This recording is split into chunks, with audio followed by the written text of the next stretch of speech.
All right. I think we got it now. Yeah. Welcome to our workshop, finally, Interactive Data Visualizations with Makie.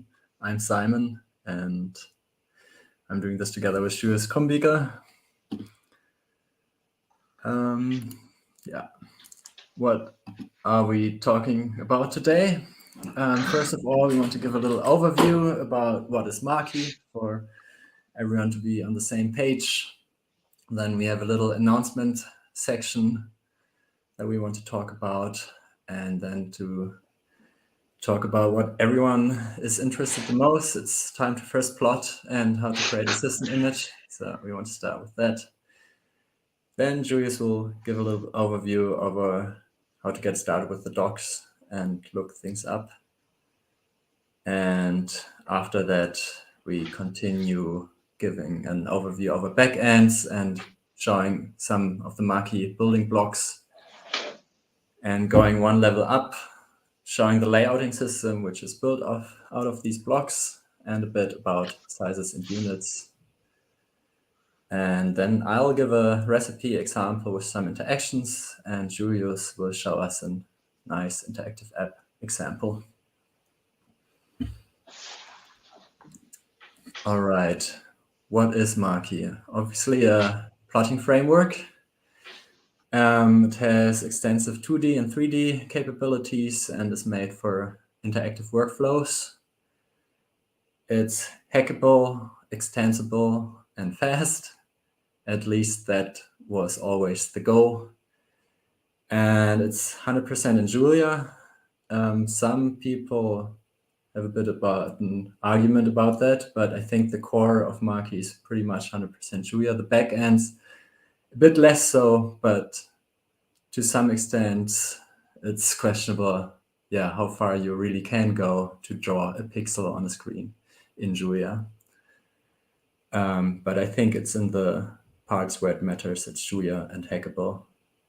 And what was really important to me is that the core building blocks are like a backend independent drawing library, because with other plotting libraries, I made the experience that you can do super nice plots with a high level API, but then you just want to add a drawn error or something like that.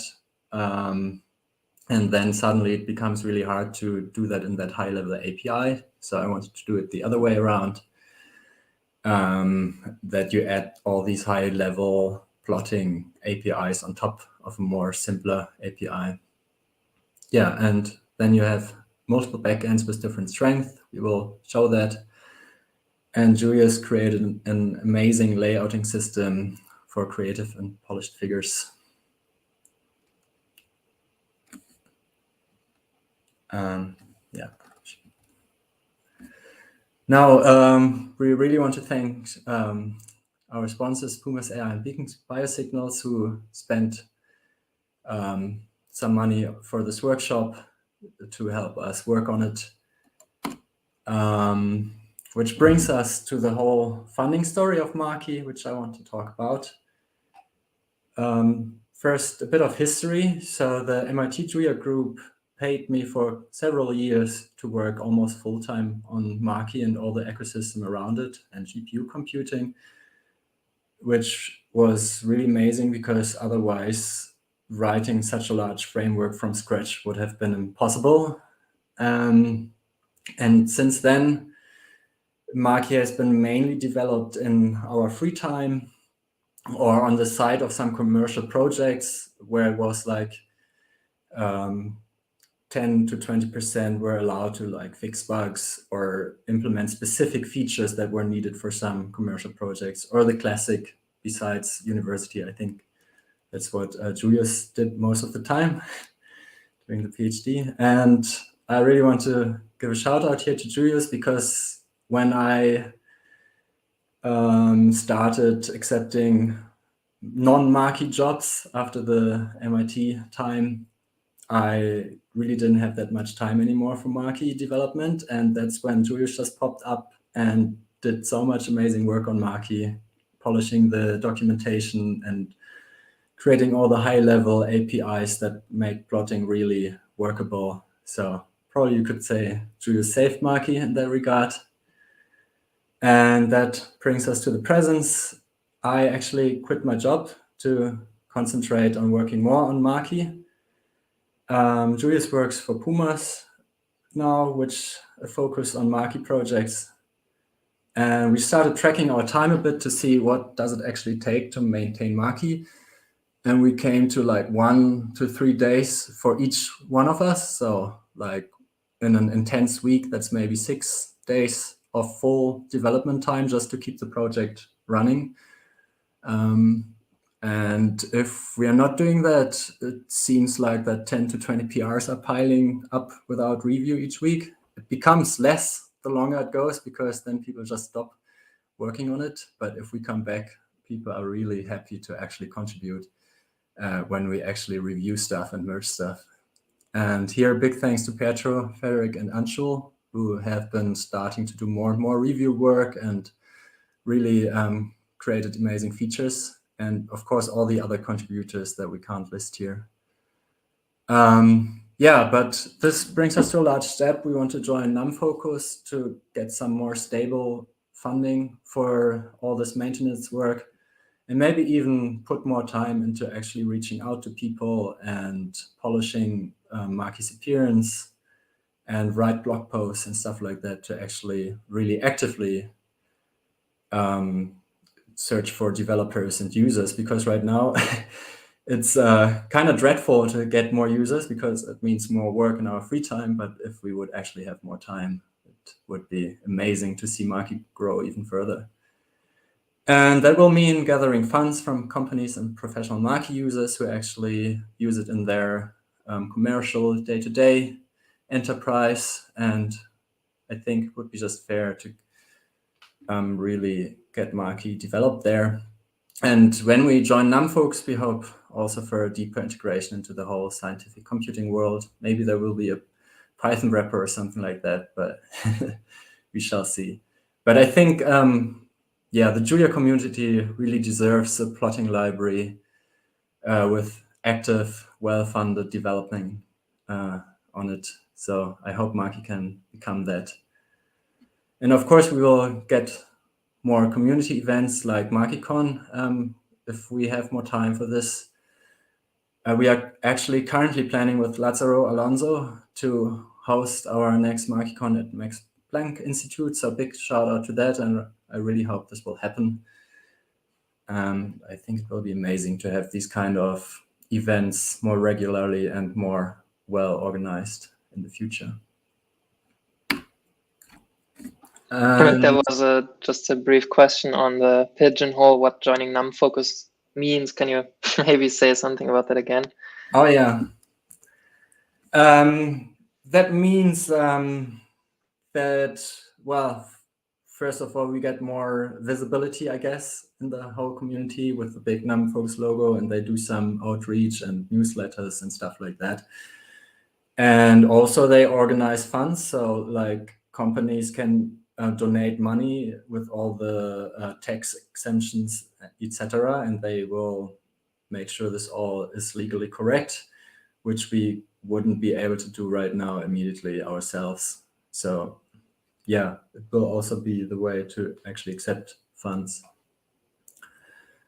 in a legal way, a sound way. Okay. Yeah, so that's also why we want to move to MakieOrg.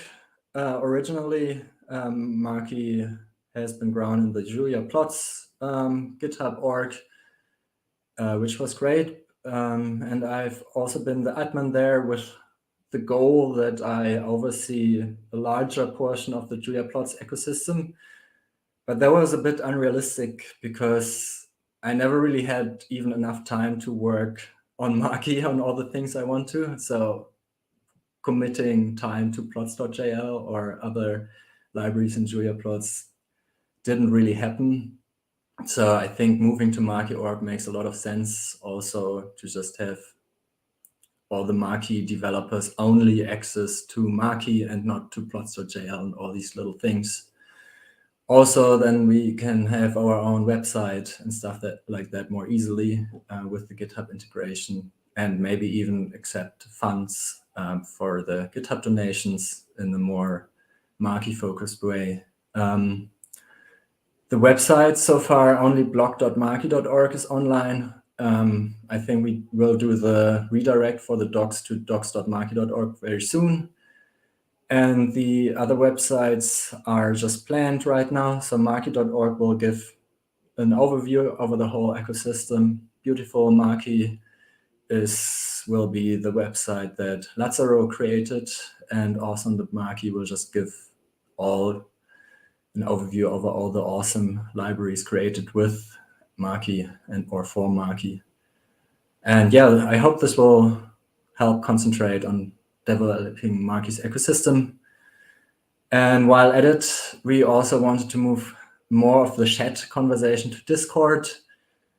We thought a bit about it, what would be a good platform. We experimented with Telegram, which didn't have any developer-focused features, so that didn't work out too well. Slack doesn't have a history, which is very annoying when discussing something like MakieCon or VisCon, stuff like that, because then everything is just gone. Zulip is great too, but I've never really got fond of it. Every time I open it, it just doesn't make that much sense to me.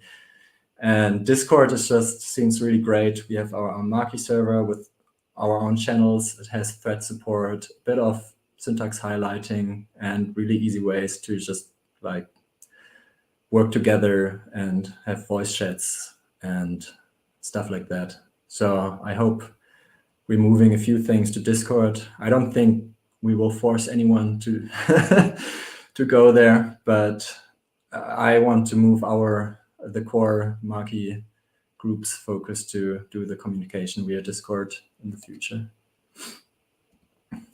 Yes, this already brings us to the big picture of what is Makie and what are the basic building blocks. So Makie, the very core building blocks are just the backend primitives that each backend needs to be able to draw, which is currently mesh, line, scatter, volume, and text. There are a few more like line segments and surface and stuff like that, but they're more of an optimization. Like surface could be done with just a mesh plot, and that's actually how it's done in WebGL Makie, for example. So these are more the real core one. Even scatter could be removed from here because it's also just an optimization of just having a mesh with some kind of cutout or something like that. But yeah, these are the current primitives. And if you're creating a recipe, it's just a matter of combining these primitives. And they're collected in combined plot, which just means combining them. And it's recursive, so you can call recipes in recipes, which then will add a combined plot to the other combined plot. And that's how you create more complex visualizations with Makie. And all of this is added to the scene, which is a bit like a window abstraction with a scene graph. And that all happens in Makie.jl, is completely backend independent, and is basically just a description of what needs to be drawn. And then the backends come in and they create the actual pixel representation, or in case of Makie, also a vector representation. So just going through them, WebGL Makie is for the use case if you want to show a plot in a browser, and then it uses the browser's WebGL API to actually draw stuff on the screen. Makie is more for publication-ready graphics, and its output format is SVG or PDF, so vector graphics, but also since Cairo just offers it, you can create PNGs with it. It's not interactive because SVGs or PDFs aren't really interactive, but there's actually nothing stopping us to just create a GTK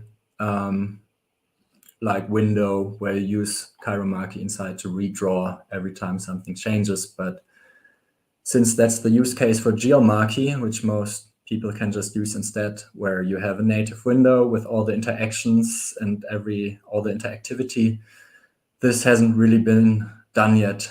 So ChiroMarkie is pretty much for static plots. And then there's a new backend. It's called RPR-Markie, which comes from Radeon ProRender, which is a ray tracing renderer from AMD. Even though it's from AMD, it's cross-platform because it's written in OpenCL, so it works also with NVIDIA. And it actually renders the pixel to screen by ray tracing, which enables you to create stunning graphics. But it's pretty experimental. I don't know, I tried it out again some time ago and I got a seg fault, so it needs more polish. And as you can see, like the background is gray a bit. That's just because it needs a more complex light setup to create something good looking. So it's a bit different from the other backends. And ChiroMarkie, you can see also that the texture is a bit fuzzy. That's because 3D rendering for Chiro is a bit more complicated. So we pretty much had to hack it in, and then you get these kind of differences between the backends. But the goal is to make them as similar as possible, if possible, pixel perfect output and matching between the backends. But that requires more work to actually achieve that. Yeah, so I already mentioned the scene where everything gets collected and added to. Here's from the docs. There's a scene tutorial which explains how the scene works in more depth, but just a quick look at it to get an idea of what this contains. It's pretty much just holding a local theme that gets applied to all the plot objects in that scene. So that's where the theming comes from. And the theme can get set globally, but that just means it gets added to every scene you create. That's where it ends up in. Also manages the camera and projection and transformation matrices. So that's where all the magic happens if you move around in a plot in GeoMarkie, for example, interactively, then all these camera and projection matrices are transformed inside the scene. And it defines the window bounds, and for subscenes, it's also allows you to just inset them and make a smaller window inside a smaller window inside a smaller window. That's what Julius has been using for the whole layouting system to make that happen. So that's also why the layouting system is outside of all these more core abstractions. And yeah, the scene holds a reference to all window events. So that's where you need to go if you actually want to create interactivity from window events like the mouse events and stuff like that.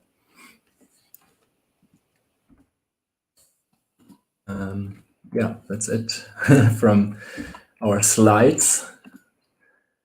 And I guess that brings us to the system image and how to build it. And that's actually very easy. I did a lot of work on compile time latency for Markie and with a community grant from NumFocus. And that also meant adding a lot of precompile statements to Markie, which is actually great news for creating system image, because one of the hard parts is usually that you need to create a file that traces what you want to run, and from there actually creates the system image with all the functions compiled. Because if you don't do that, no function will get precompiled, and that means only the using time will be reduced, but not like the time to first plot. But now that we added quite a lot of precompiles to Markie, creating a system image is as easy as just running this command. And then if we actually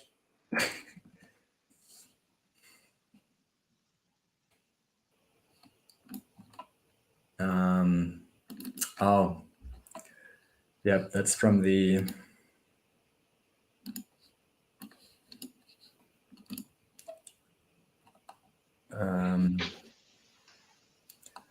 the other VS Code session.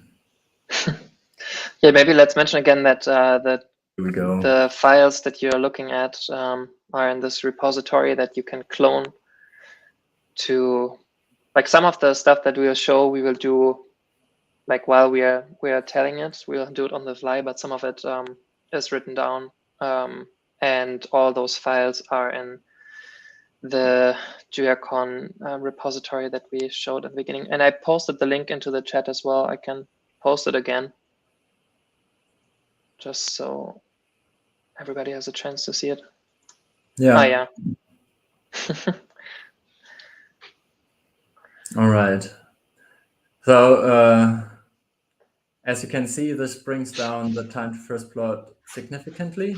Actually, it was a bit faster than this, 4.8 seconds before. I guess it's because all of the streaming that happens now. It's a bit slower, but... And this includes running Julia with the big sys image, so... Yeah. Yeah. I think that's a great improvement. And it's not perfect yet. I think we could easily get under 1 second if we add more precompiles and more exhaustively and remove more code invalidation. But I think this is a pretty good start.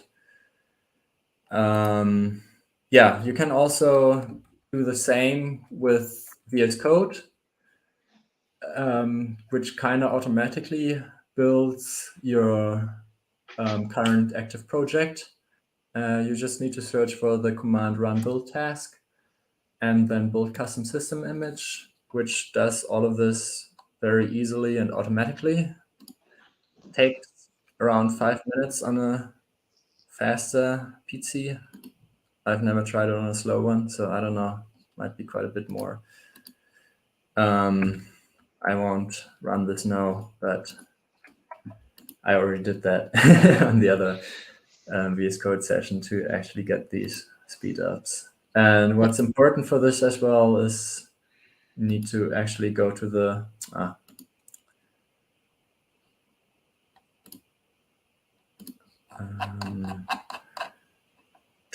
Julia settings, plugin settings, and activate that it uses the system image that you created with the build task. I don't know, it's somewhere here. You can search at the top. I think I'm almost there. Yeah, and someone on the Yeah, Pigeonhole. Use custom system image. Yeah, someone on the Pigeonhole asked if you can also load those into a Pluto notebook. And yes, so I mean, Pluto runs in a Julia process, right? So you can, however you load your Julia process, you will run Pluto inside that. So if you run the Julia process with the sys image, then you have it in Pluto as well. Yeah. Yeah, so that should be easily possible. Yeah, we will put a bit more work into this, I think, going forward. But yeah, that's the current state. And I think once the NumFocus grant is finished, the time to first plot should be 70% less. So that's hopefully also a good improvement for everyone. All right. Back to the agenda. I guess we're now for Julius and layouts. Oh, more like showing the docs, right? Yeah. Give me a second.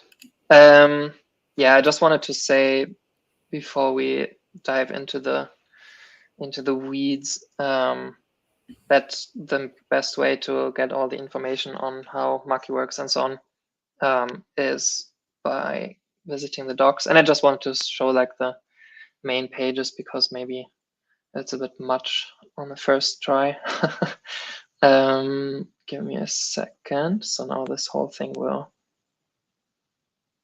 Okay. Yeah, infinite streams.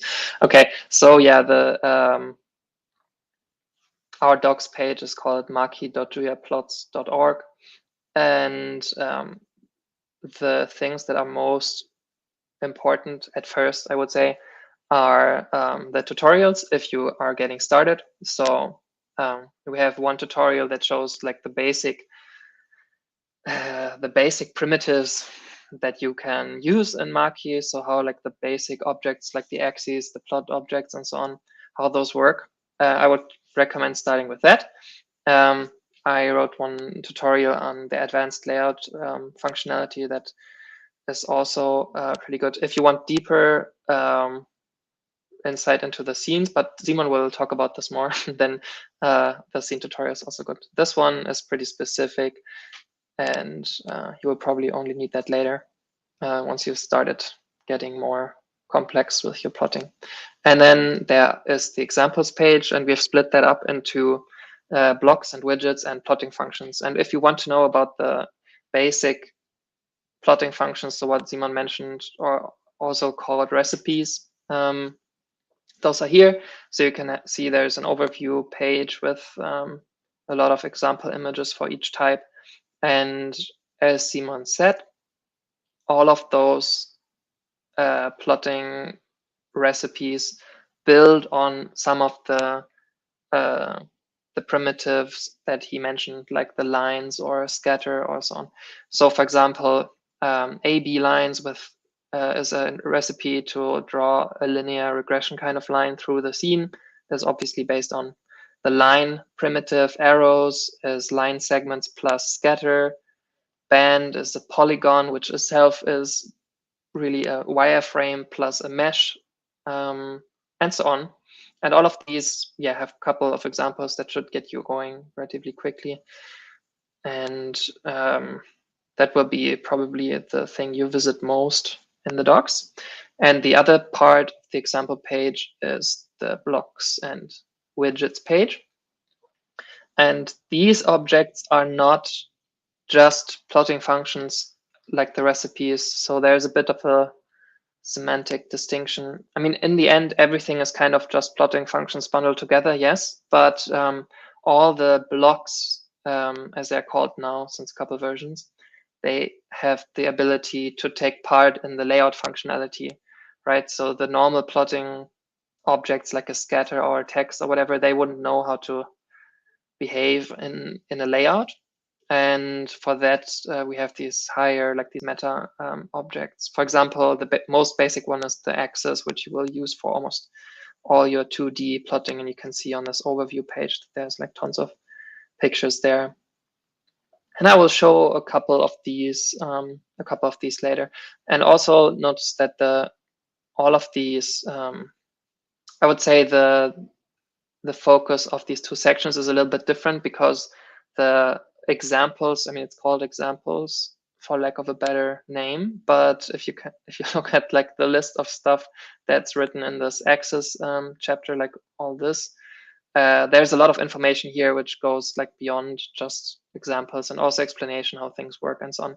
So it really pays off to just like scroll through this once in a while to get a feel for what all the different options are, because I get a lot of questions about how can you add, I don't know, second axis, how can you set a subtitle and so on. So I think a lot of this clears itself up if you just have a look at this once. So you kind of get an idea of what features there are and so on. And for everything else, you can of course ask like on the Discord channel, the new one, or I actually prefer getting usage questions on the discourse. So not Discord, but discourse, because it is kind of a service to the community if you ask your question in a venue that makes the answer searchable, and also that it will persist there, because I personally, and Simon also, like we asked, we respond to a lot of questions on Slack, but anybody who used Slack, the Julia Slack, will know that the stuff that you write there disappears after a while. And yeah, basically that's wasted effort. So I like going to the discourse page to ask any kind of like question that you can't find in the docs. And usually we transfer stuff that should go into the docs there later. And this way, people coming after you having the same questions can go there. And yeah, there are already a lot of questions there. There's also some activity on Stack Overflow, but I personally don't frequent that site. So if you want answers from me, probably should go to the discourse. Yeah, all right. So yeah, that's the basic thing I wanted to show in the docs. The rest, so of course there's like an API overview page, but that's really a ton of information, and you should probably just go there if you look for one specific function. But you can get the same information because those are just the doc strings printed out for all the objects that we have, right? So you can get the same thing by just going into the normal REPL help mode in Julia. There's more here for like completeness sake. And then there's the news page, which if you followed Makie for a bit, I think in recent times we haven't been that breaking in our releases, but once in a while we reach a point where an old design pattern just doesn't work that well anymore and we want to make a change. And because we have the luxury of not having like a huge user base yet, which would scream if we made any changes. So once in a while we do introduce breaking versions, but usually the way to update is really simple. So the first thing you could do if you find like a new error and you think like some behavior changed, you might just look on the news page, and usually we tag these if we're diligent with like a breaking notice.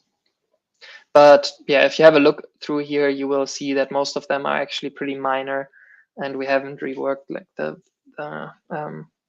deep basics in a while.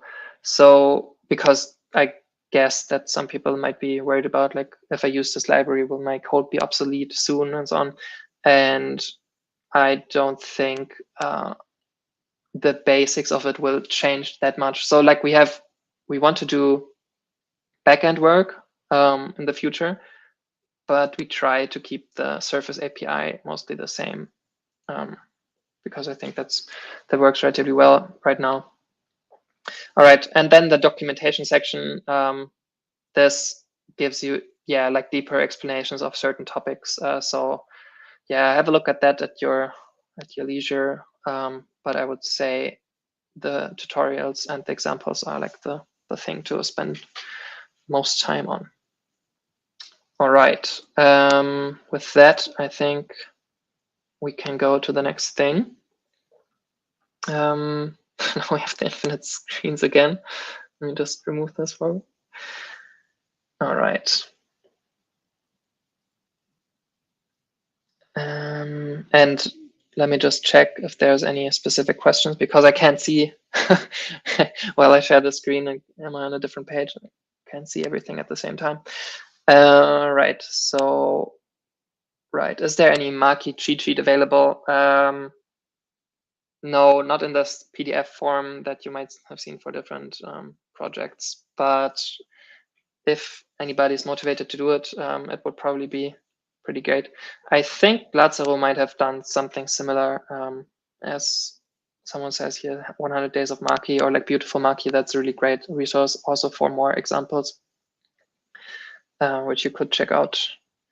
And yeah, the other question with like the type layout, I'll get to that later. Right, so let's see in the agenda. Yeah, we wanted to talk about the different backends and Makie's building blocks. And with that, I'll give back to Simon. So backends and building blocks, you already did that. So I guess now it's layouts and sizes or units. We skipped the docs when I went to talk about backends and Makie building blocks.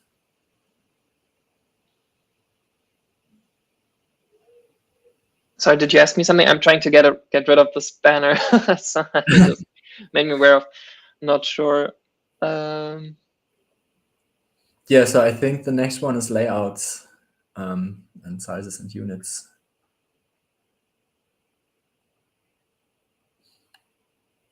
Okay. Yeah, then give me a second. Sure. Just to. just to get rid of the, or can you try getting rid of this? Can you display? I don't know who put it there. There must be some options over here. All right, but in the meantime, I can go to. There. Is it gone? Yeah, it's gone. That's good.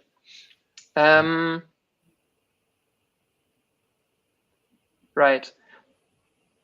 But yeah, I think before, yeah, okay. I thought Makie's building blocks was also including like the figure and X and stuff. I'll show that first because otherwise the rest doesn't really make sense, I think. Okay, so let me go here. I'll add this to the stream again. Okay, I'll just restart this session. So, okay, this is in VS Code now. This should go away. I hope. Yeah, I'll make the font a bit bigger. Is that easy to see? I need to check with the questions page. Yeah, it looks okay-ish for me. Okay.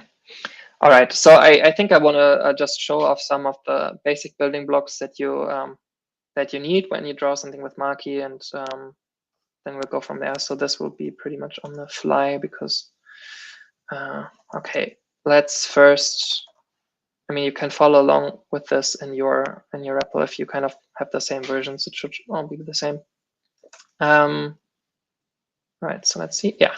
Okay. The first thing you do is you import some backend. For example, in this case, Makie. Makie only does static plots, so no window will pop up. But I'm in VS Code here, and VS Code has this plotting pane, which is empty right now.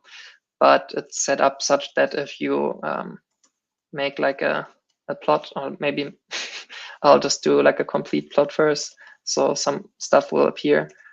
I'll just do like, I don't know, lines from 1 to 10. So this should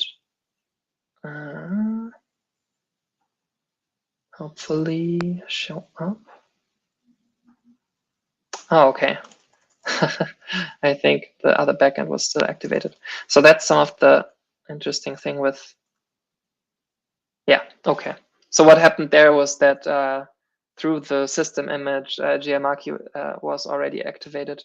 And now I changed it to Makie. So this activate command changes the currently active backend. Okay, so like the anatomy of one of the plots in Makie, what's happening here. So you can see in the plotting pane that now we have this line plot from 1 to 10, as I specified. And yeah, there are like different options in Makie how you can run plots. They're kind of similar to some of PackageCompiler.jl's capabilities. So especially that you have different signatures. So for example, you can plot a function over some interval, or you can choose the interval with the dot dot function, and then it will like try to choose a better resolution for whatever function you have there. And I wanted to show like what the basic building blocks of this are before I go like to the layout stuff. So some of you might already know about this and some not. So I think going at it more basically might be beneficial. So the base object, as Simon said, the base object actually is called the scene. So I can make a scene and it's white, so you don't see anything here, but I think I can just go background color as red. Yeah, so now we made a red scene, which appeared here. And the scene itself is important to understand if you want to hack on Makie plots, but it's not the most user-facing object. So everything else that I'm going to show you is based on this, like a scene containing plots. But I'm just telling you this so you get an idea of how these objects all stack on top of each other. And because I think it's like a benefit of the package that if you have some idea of the underlying logic, that you can go in and change things. if the behavior is not exactly what you need for a certain situation. Right. So yeah, the basic thing is like the scene. And what we usually work with when we plot something is not the scene, but the figure. And again, if I execute this command, then a white figure appears, so you don't see anything. But I can do kind of the same thing again, make like a tomato colored figure.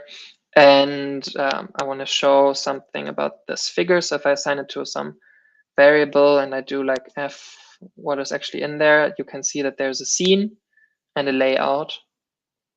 And so the scene, if I show that, then the exact same plot appears, because as I said, so the scene is the underlying thing and the figure is just a container which helps position and keep track of objects that we add to it. So for example, like axes. And so the next step that you would do if you build like a figure from scratch is you would add some object to it. And I showed you on the docs page before what these are, and one of them is called axis. And we have the syntax in Makie, which where you specify a location in a figure by kind of indexing into it. So for example, first row, first column, that is like a position in the layout. If I execute just this, then you get an object called a grid position, and these objects like axis and so on, they know what to do with this grid position, like to put themselves there if you add them. So for those who don't know, if you do like this double £sign thing in VS Code, then you can run like the block of text between those with option return. So I just do that here for convenience, so I don't have to mark it all and run it like that. Right. So if I run this code, then you get this axis, which fills the whole figure kind of. And there are like attributes that you can set on these objects. For example, like my axis as a title, and then you get that showing. Kind of self-explanatory, I think. And again, this axis object, and I want to also show that if I say like x as axis, then x itself has, like every block, it has something called a block scene, which is the scene which contains all the plotting objects and the scenes, the sub-scenes that make up this axis. And you see that when I executed this, I mean, you didn't see anything because it was the same plot, but here like 14 of 14 plots. And if I run this again, now it's 15. So basically the X itself, the axis has its own scene keeping track of, for example, like this stuff here, the axis decorations. So for example, this is one text plot and these three are one text plot. Then there's lines for the grid and so on. So because we said Makie is like hackable and tweakable, so you can always go in and look at what these plot objects are. So for example, I think if I do this x plot scene block scene.plots, then you can see all the stuff that is already in there, like the text plots, the line segments, and so on. And you can, in theory, go in on any of these and change stuff. So I think, I mean, I'll just try this randomly. So if I take like the second plot in there, which is like a line segments thing, and I should be able to set the color of that to red. And so if I show the figure now, yeah, okay, you can see that this was one of the grid lines, which is red now. So that's, I think that is useful to know, like that the axis itself is just like a wrapper around a scene, and the scene contains plots and so on, and you can go in and change everything you want about that. And so what happens if I showed you this lines command, right? So lines is a function that makes a lines, like the capitalized one is the capitalized one is like the plot type, and the not capitalized function is the one that you can usually use to plot stuff. So you interface mostly with this function, but sometimes you also need the type when you do like recipes, or if you have ever used algebra of graphics, it also wants you to pass this. But yeah, these always go together, like the title case one and the other one. So if I run the lines function, and again, I'll do like 1, 2, 10, keep like doing the same plots. Then you get this plot, and as you know, we need like a figure, we need an axis, and inside the axis there are plot objects. So the object that's being returned from a call like that is called figure axis plot. And yeah, that might be like confusing to some, but this is actually just like a 3-element collection type, which just says that, I mean, if you want to plot a lines function, you will usually not want to plot it into some empty scene, which doesn't have any decorations, any axis markers, and so on. It used to be a little bit like that some years ago, but in the meantime, it changed, and now every like common plot contains like this figure, which then keeps track of the other stuff. So we want this call here to actually show something, right? So we overloaded this return type figure axis plot so that it actually shows the underlying scene. And if you plot something like this, you can split it up into the figure, the axis, and the plot, which in this case I'll just call L for lines. So if you run that, like nothing, like it's still the same output, but we can check now that type of F is figure, and the type of X is axis, and the type of L is this lines plot with a certain signature. So yeah, that's like the basics of how you plot. This is just like a convenience syntax, right? You could kind of do the same by, and like in the examples, I sometimes go this way, sometimes go the other way. It's all kind of ad hoc. You can go like this, make the axis, and then you use the different syntax, which has this exclamation point. If you have used Julia before, you'll know that this is like usually a mutating operation. So you change some object and you can pass the axis, and then you can do the same thing, like 1 to 10 and sign, and then pass that back. And if we run that, yeah, exactly the same output, not surprisingly. Or maybe I'll just do a cosine so you can see something changed. Right. So those are like the basic operations.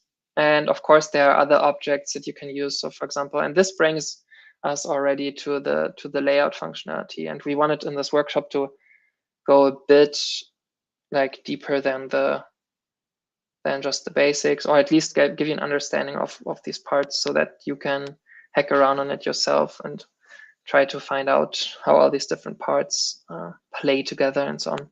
So I can show you something basic, like I can just add a color by to this figure. And in the same vein that I said, like first row, first column for this axis, I can go and say like first row and second column for the color bar. And this will just be like a freestanding color bar because I didn't tell it to reflect any kind of plot that's happening here. So I think that's also I would say like a philosophy point in Makie. So maybe in other plotting packages, and maybe the best example is probably just plots, Plots.jl, because in plots, if you do any kind of line plot that has changing color, I think it will automatically give you a color bar on the side, right? And in a lot of cases, that is what you want. And it's nice convenience. And in Makie, you usually have to build that yourself in 2 steps. But like in my experience, people doing more complex, creative kind of figures, they sometimes want a color bar that doesn't really refer to like one specific plot object, or it might cover multiple, or maybe they just want to show a color bar for any reason. So all of these are really like separate objects, which can be told about each other. But as you see, I can just do like a random freestanding color bar in this scene. But usually these things have constructors such that if you do a line and let's say the color of that, okay, I'll do 1 to 10. So we actually know that there's 10 elements, and then I can also do, I think, color from 1 to 10. It should vary now. And then if I pass L as the first argument, or the second after the position to color bar, then it should, yeah, and you can see now that the color bar reflects what the what the line plot was doing. So that's usually how it goes. But you can kind of fake the same thing by just saying, I think it's like limits 1 to 10.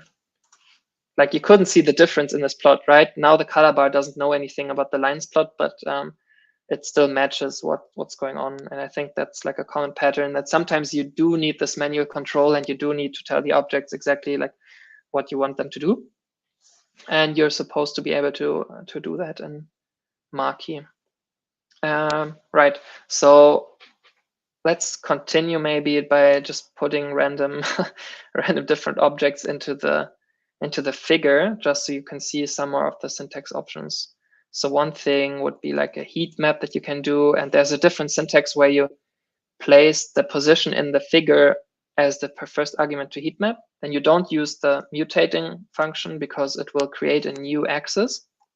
So let's say second row and across both, like all the columns that we have here, and I can just do like a random heat map like this. And maybe let's say column map is like heat. And then you get like, as you can see, like the heat map now spans the first 2 columns, kind of ends here on the side where the inner part of the color bar ends. And on the left side, it's aligned with this axis right here.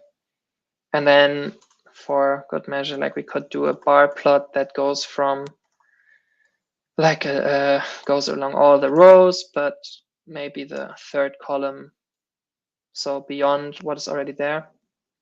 And we just do random values again. So like this. And then, yeah, as you can see now, there's a bar plot on the right side spanning those rows and columns.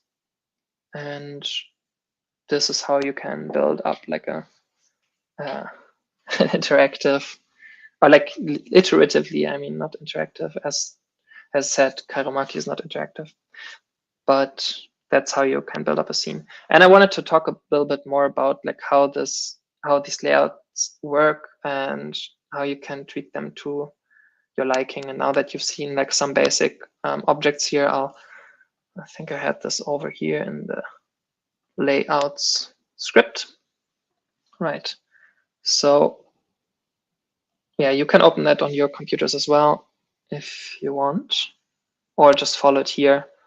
And for this, I can also use GLMakie again, just so I can show you some stuff in an interactively changing window. So using GLMakie is kind of like unneeded, I guess, because of the system image that has it baked in, like on my side. But on your side, if you don't have a system image, you would of course need to run that, and it would need some like time to first plot, which you don't really see here because of the nice system image. Then I do something which is like a useful thing if you have a smaller screen. I set there's this function called setWindowConfig, and you can say float true, and then the window that I show will just always be visible even if I go back to VS Code, because otherwise it's annoying to go back and forth on that. So hopefully, yeah, because it was already visible in the background. So yeah, this worked now. I just restarted it. So let's say that is like a window, and I already showed you the syntax that I'm going to use now. So I'm just going to place some boxes in this figure to show you like the basics of the layout. So here the first box is like first row, first 3 columns, and as you can see, it's across the whole figure, because the grid layout will kind of increase its size if you put stuff in it. And that's just a convenience feature. It's not like an array where you can't push things into out of bounds area and it will resize. MATLAB kind of does it like that, but it's impractical for plotting because you'd want to extend your plots all the time. And so they kind of grow with stuff that you add and readjust. Right, so one thing I also wanted to show was the layout inside the figure. So let's just say like F holds the figure now, right? So if I go to the REPL and I say f.layout, you can see that there's a grid layout here, which says it has, that's like the size of it in terms of rows and columns. So it has rows from 1 to 1, so 1 row. and 3 columns, and it has one child, which is this box that I just added, which spans from row 1 to the 3 columns. And so I'll add one more box in the second row, and you can see that it jumped such that both boxes now take an equal amount of space here. And if I look at the layout again, then you can see now the layout has 2 rows and 3 columns, and it has 2 children, which are the 2 boxes, and this one I just added in row 2 and columns 1, 2, 3. Okay, so another one, and then 3 vertical ones in the same vein. So yeah, I wanted to show like this grid pattern because it will soon tell you more about like how these grid layouts work and what like the layout algorithm actually does. Because if you want to really manipulate your plots well and get exactly the result that you need, then it's nice to know about this. So yeah, I'll add an axis to this first, right? At position 1, 1. Okay, so there it goes. And you can see that kind of the layout shifted again a little bit to take in the axis here. And I want to show like, if you look at where the boundaries of the axis main part are, like of the rectangle, then they match exactly this box that I placed there before, like the grid layout cell. As you can see, right, the every rectangle you see here, that's like an inner area or the inside of a column and a row. So in this case, like this first cell. And the axis decorations of this axis, so like the text here, that is outside of this area in the default mode. And you can see also that the gap between 2 rows, like row 1 is here and row 2 is this one, and this space in between is the gap. And you can see that it's bigger than the gap between row 2 and row 3, right? Because there's stuff in it now, like the 0, 5, and 10 is sticking out into this gap space.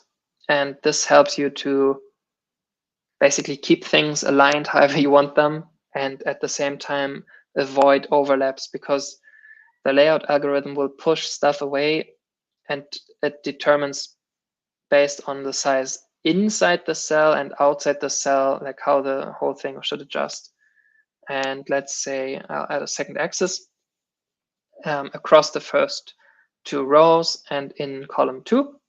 And you can see that here. So again, if you look at the outside boundary, then here it kind of is on the top and the right and the left side of this cell. Then it spans across the gap here, right? And it again aligns itself with the lower end of the second row and here on the columns. Right. So the size of the second axis is like the height is the height of the 2 rows plus the gap between them. And as you can see, it also increased the gap between the first 2 columns now, because again, there's like text here now, and also the gap between the 2 bottom rows has also increased to contain these labels here. And the next thing I want to show is what happens if you add a differently sized object to it. And the thing about the color bar is that it's usually quite narrow, right? And I will place it across all the rows that are here, and that's the colon operator here, and in the third column. So the color bar will soon like take place across these 3 cells, and you will see what happens with the layout when I do that. So you can see that the third column completely collapsed to this tiny size of the color bar, and the other 2 axes have spanned outwards to cover the remaining space. And the reason is that a grid layout has different modes, I would say, in which the with which the sizes of the columns and the rows can be determined. And if I go to the layout again of the thing that we have now, You can see all the objects that I put in are in this layout now. And one thing about the layout is, I think it's called call sizes. Yeah. Right. If you check out, it's kind of an internal thing, but as I said, like I want to show a bit like how this works so that you get like deeper knowledge of this engine and can use that to your advantage. So the column sizes of this layout are all set to auto, and that's like the most common mode, which just means the layout will check if there are objects in the column that have a known width, and if there are any or multiple, then it will use the one with the highest width and set itself to that. And in this case, like the first column has only this axis and the boxes, but the boxes don't have a fixed size. They just adjust to whatever's there. And the axes are made the same way by default.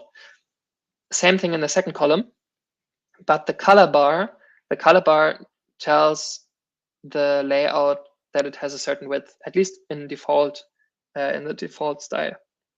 And this means that the third column completely shrinks down. And I think this is confusing to some people who start out with Makie, because then sometimes things shrink in their layouts and compress down, and they're like, why is this happening, and so on. It usually just is because the layout has an auto-sized column or row, and you put some object in there which is of known size, and then it collapses. So there are different ways to mitigate that, but usually it's behavior that you want, right? Because you don't want, I can show you a different way what could also happen, because CB is the color bar. I saved that here. And there's this attribute that all objects that can be in a layout have, and that's called this tell width thing. So tell width is like literally, it means, does the object tell the grid layout its width, right? And it's meant in this way that the object can know how large it is, but it can like choose not to take part in this auto resizing of the layout. And then if I set tell width to false, and it's true by default, then you can see that the third column kind of ignores that the color bar has a certain width, and it just says like, I don't know, there's like arbitrarily sized content in here, and now all the three columns have the same inner width again. And the algorithm works such that the gaps between the columns, they don't count for like how much space a certain column gets. So the inner parts of these three columns, they are all the same size, even though the gap between the first two is larger. So that's also something to keep in mind, that that's how the space is distributed. So let's set this back to tell width true so that it snaps back, because otherwise there's just wasted space. And now I'll show an example of like things shrinking unexpectedly maybe, and how you can mitigate that. So there's this other object called label, which is just like a block of text that you can place wherever in your figures. That's usually good to have like a spanning label. It's very useful for all kinds of purposes. So in this case, I just make one called label and put that in like basically the one after the end row. So this will increase the number of rows in the layout, and the second column. So below this cell, there will be a thing called label. Right. So now the thing happened again, right, that I told you before. So now the grid layout goes in and says like, what sized objects are in column 2, and it finds only the label, and the label says like, I'm this and that wide, because usually you don't want arbitrarily much space for text, right? It's nice that the layout shrinks to contain it, but in this case, we don't want the column to be sized by the label. So what do? We say like tell width false, and then the column kind of ignores that. Right. And a different way you could do this is like if I set this to true, but I can go in and say like the column size of the layout in column 2 should be auto and then false, and this means that it will ignore stuff, and this should hopefully not crash.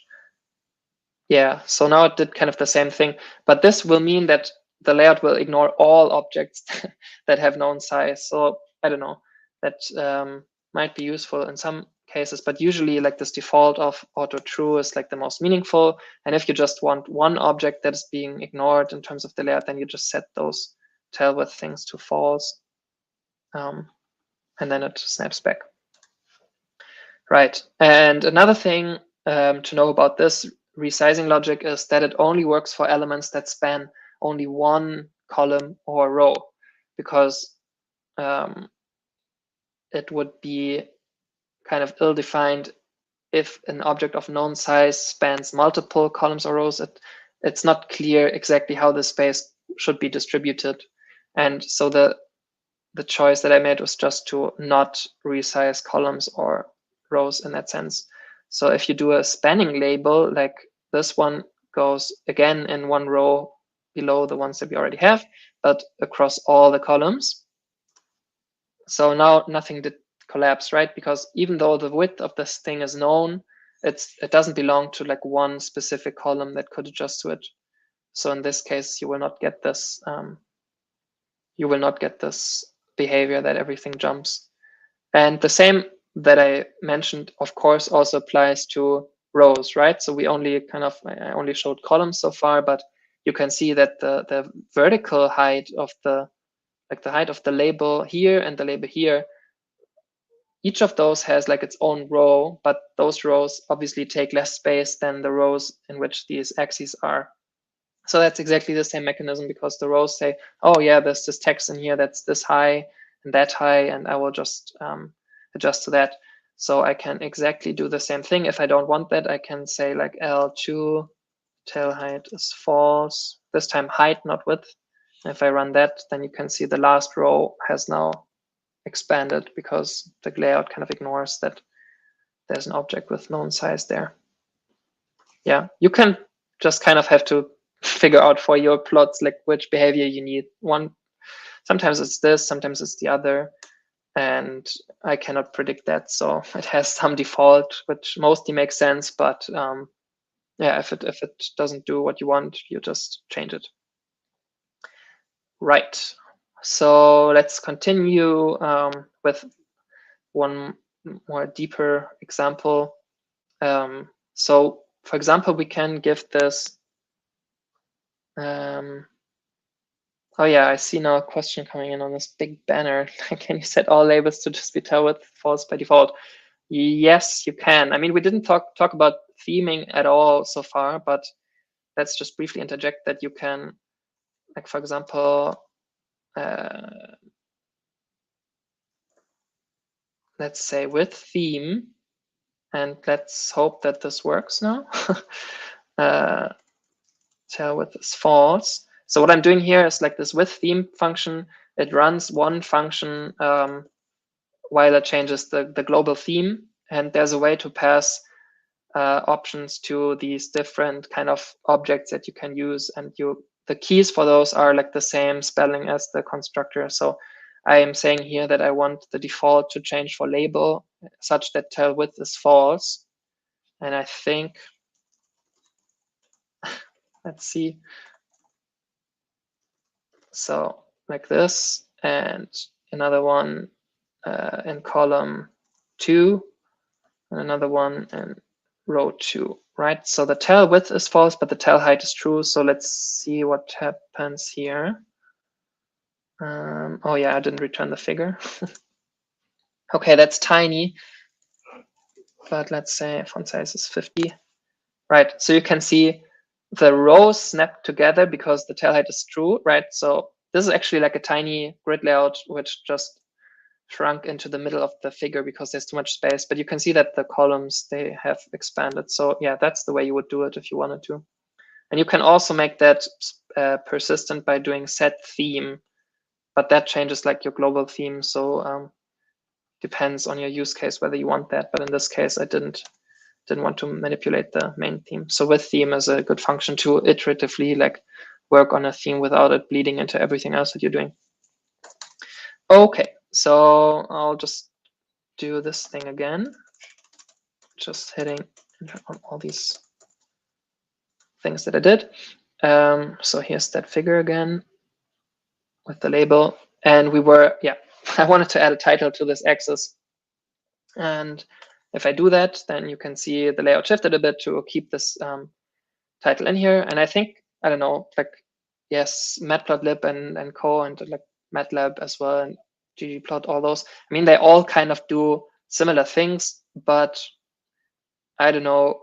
I mean, I wrote this because I was annoyed that I still had to fix overlaps way too often. And I think probably for those who have plotted a bit before, they know this overlap issue. And at least with like these objects, color bar, axis, and so on, you will usually not really get these problems, because in most cases they are just handled by this kind of algorithm and align issues. So yeah, I mean, you can make up your own mind if that if that works for you, but at least for me it works most of the time. And one caveat that is interesting, and sometimes people ask me about this, is that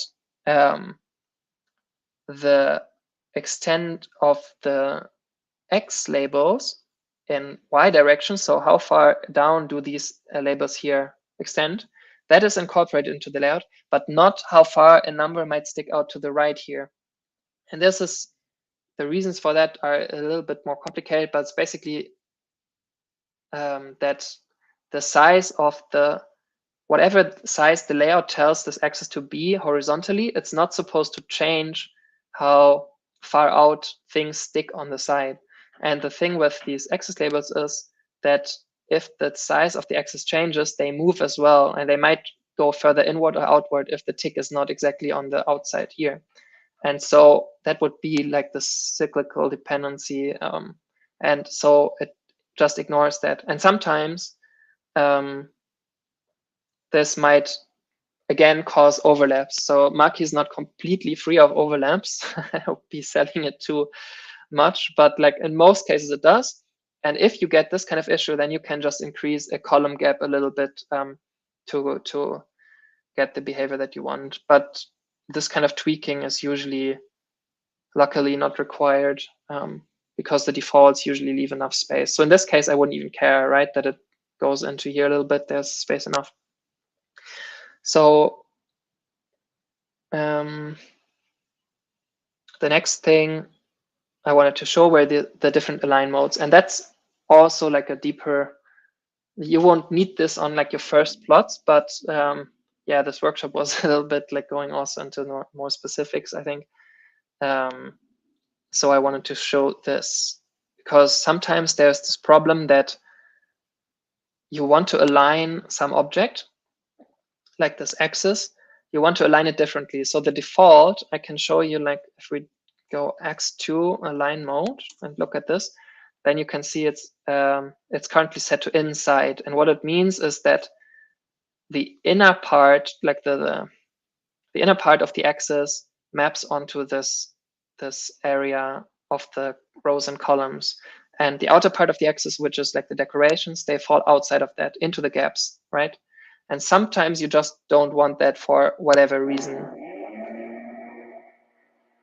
Okay, I hope you don't hear I have neighbors moving in and they have a really loud drill. So I hope it's not horrible sound right now. All right, so yes, one good example of where you need a different align mode is already happening in front of our eyes, but it's not obvious from just looking at it. But the main grid layout of the figure, it has a different align mode, because if I place stuff such that it aligned with the inner part, then all the axis decorations here, they would bleed out of the figure, right? I mean, think about it. If this axis would map right to the edge of the screen with its inner part, then the 10 would fall outside of the, and the 5 and the 0, they would fall outside. I mean, I can kind of show that, I think, if I take the figure layout, yes, and I look at that one's align mode, you can see, okay, it's kind of messy, the printout, but yeah, it has an outside align mode with like a padding of 16 applied in every dimension. And if I change that to inside, which I can, then okay. Oh yeah, okay. Now I did this thing where that was a good example. I think I just replaced the the observable. Let me just see if I did or not.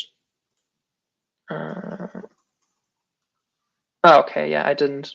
It's just not hooked up the way I thought, but that doesn't matter because usually you don't do it like this, right? You set it up in the beginning. But now I set the alignment to inside, and you see all the decorations, they popped out of the figure because now the inner parts of every element kind of go right to the edge. And I mean, that's usually not what you want, right? So that's why the default is like outside, and let's say again 16 like it was before, and I'll call this internal update function again. Right, so now everything is back inside again, and I'll show the same thing with this axis here, with the big axis. Let's say I didn't really want this line of the axis to align with that line of the other axis, but I somehow want the top part of the title to align with this, and I want these tick labels to go inside and these also. Then I can change the align mode to outside. Right, so you see now this thing is now contained inside this rectangle, except for the 0 of the 10, which I talked about before, right? That's the thing going to the side that doesn't kind of count. But here the thing just like it moved into this rectangle. And sometimes that's exactly what you need for a certain plot.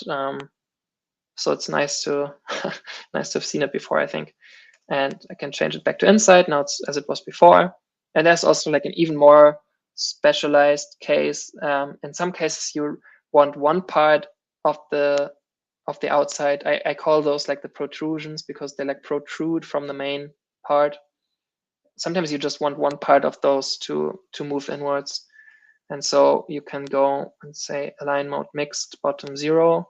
And now it applies like a padding of 0 while taking the bottom part into the space. We can do something similar with like bottom 0 and top 30. So this time the title will move inwards and get an additional padding of 30. So you can see there's now a gap. And that's kind of the same thing that figure itself does, right? So the outer padding, as I told you before, that comes from this align mode.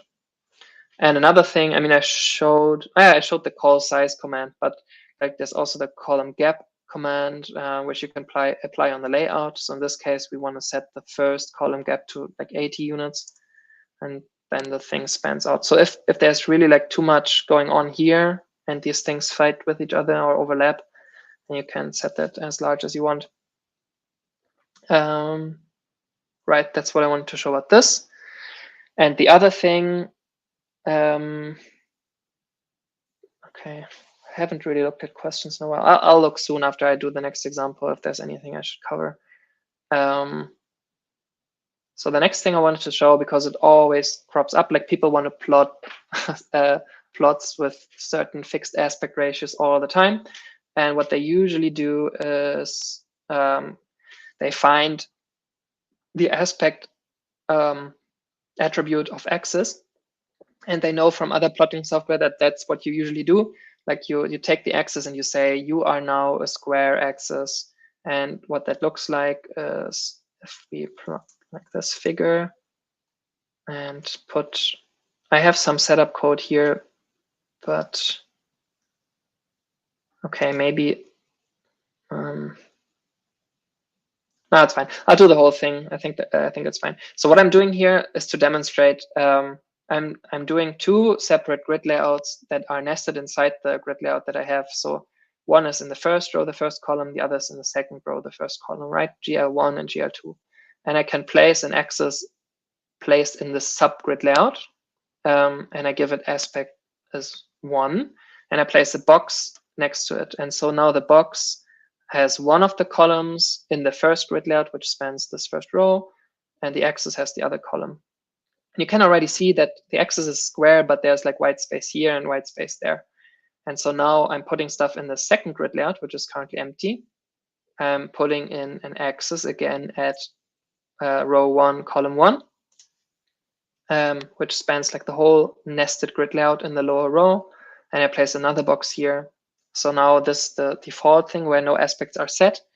And now you can see the box has the same inner size as the axis, but we want the axis squared, right? So what we can do is on the layout level, we can say we need the first column which now has an auto size I showed you before, we needed to have an aspect size. And aspect means that the layout algorithm, it kind of computes all the other columns that it can, and then it tries to match the size of a column or a row to an opposite column or row with an aspect applied.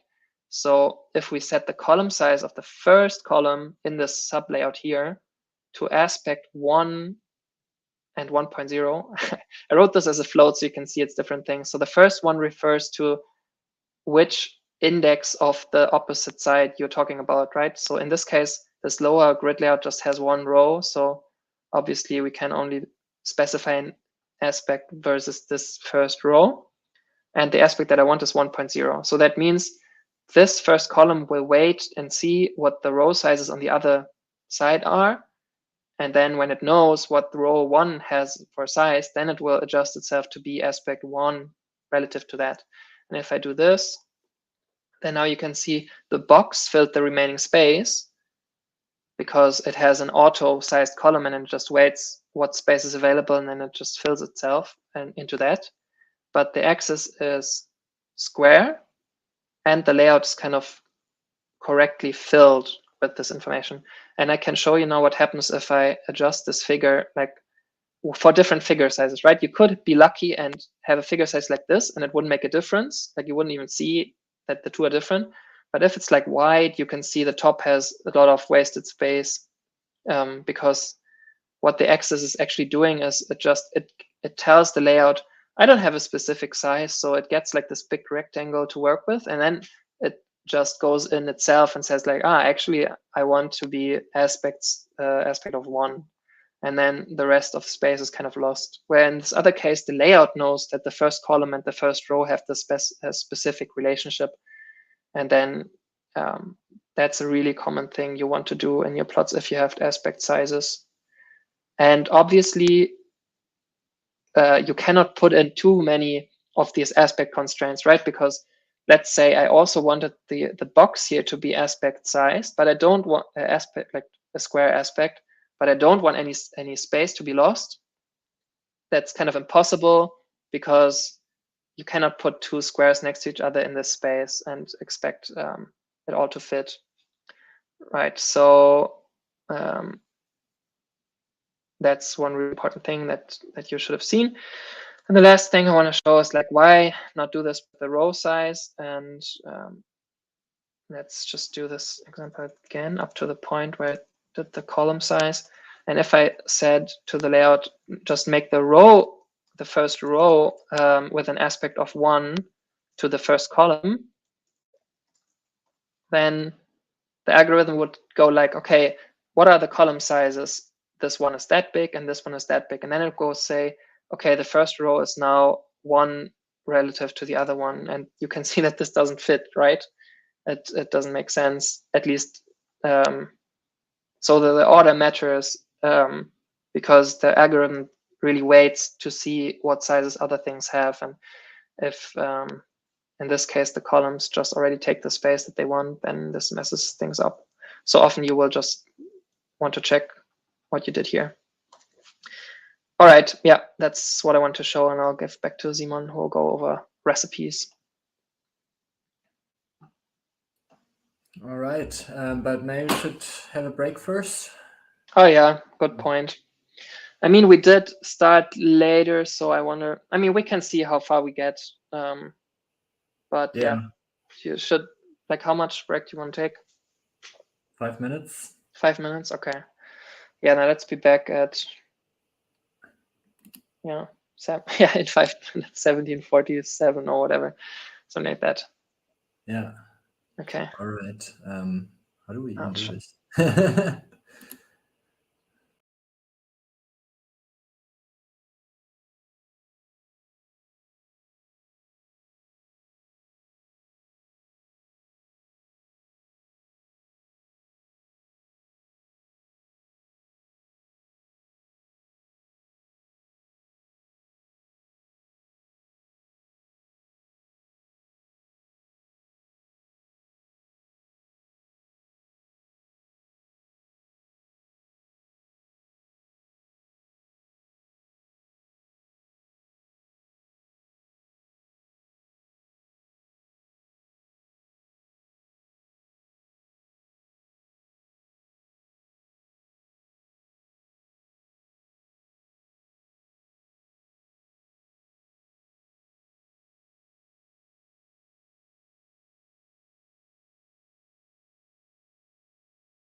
All right, welcome back.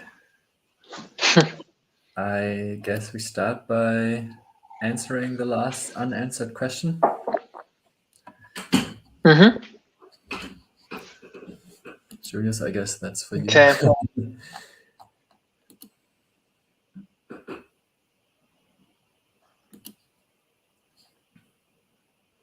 Yeah, my connection just broke a bit. I wonder why.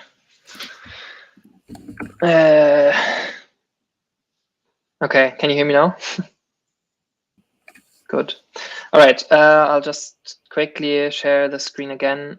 Like, how can you put a box inside a box that you actually want to overlap? I can only try to interpret what that really means, but I imagine you want to see something like this. Okay, again, like the. Okay, so let's say you want. Okay, you have a figure, and we put a box across this whole thing.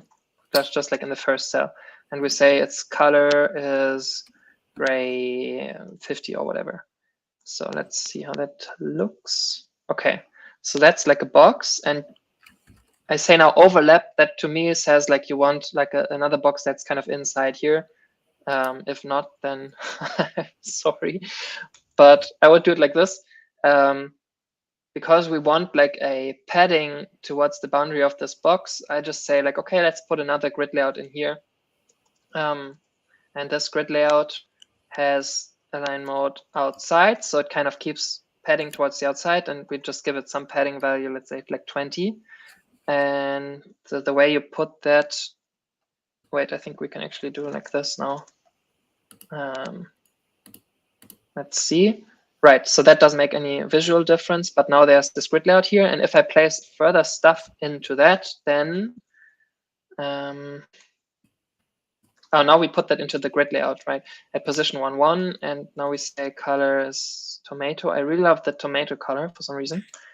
Yeah, there's the box, inside the box, overlapping it with like padding, and now I could do like more boxes like that. Color green like this. Right. So if you wanted to do like a figure where you place stuff in different boxes and want to highlight it this way, then that's how I would do it. All right. Back to Simon. All right. Let's talk about recipes.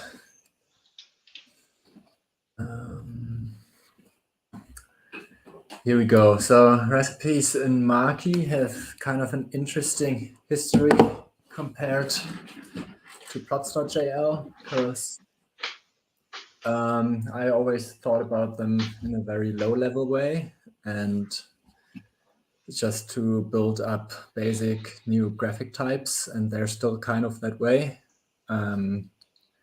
which made it a bit hard to make these kind of high-level recipes with the whole layouting system and everything. But yeah, I'll just show you how to write your first simple recipe. I'm going to show how to make a little graph plot recipe where you just pass vertices and connection. And the syntax here has multiple parts. So that's the name of the plot object, and the lowercase version of that will be the function name you can call to directly call into this. These ones are the argument names of this plotting object. And then you have this do block with the scene. The scene is just a convenience because sometimes you may want to access them to, e.g.,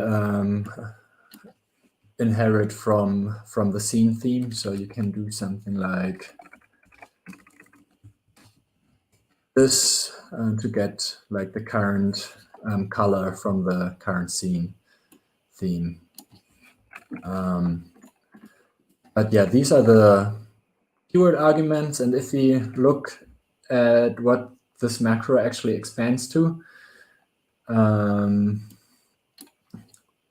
we I wrote this out here. It's heavily reduced pseudocode because it's a bit more complex than this with all the observable things. But in simple terms, it just defines this graph plot function, which then gets used to create this combined plot type with the graph plot function as an argument so that you can differentiate it and dispatch on it.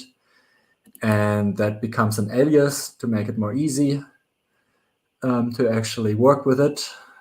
And then this attributes thing here ends up in the default theme function and gets returned and invoked then with the current scene that the plot object gets plotted to.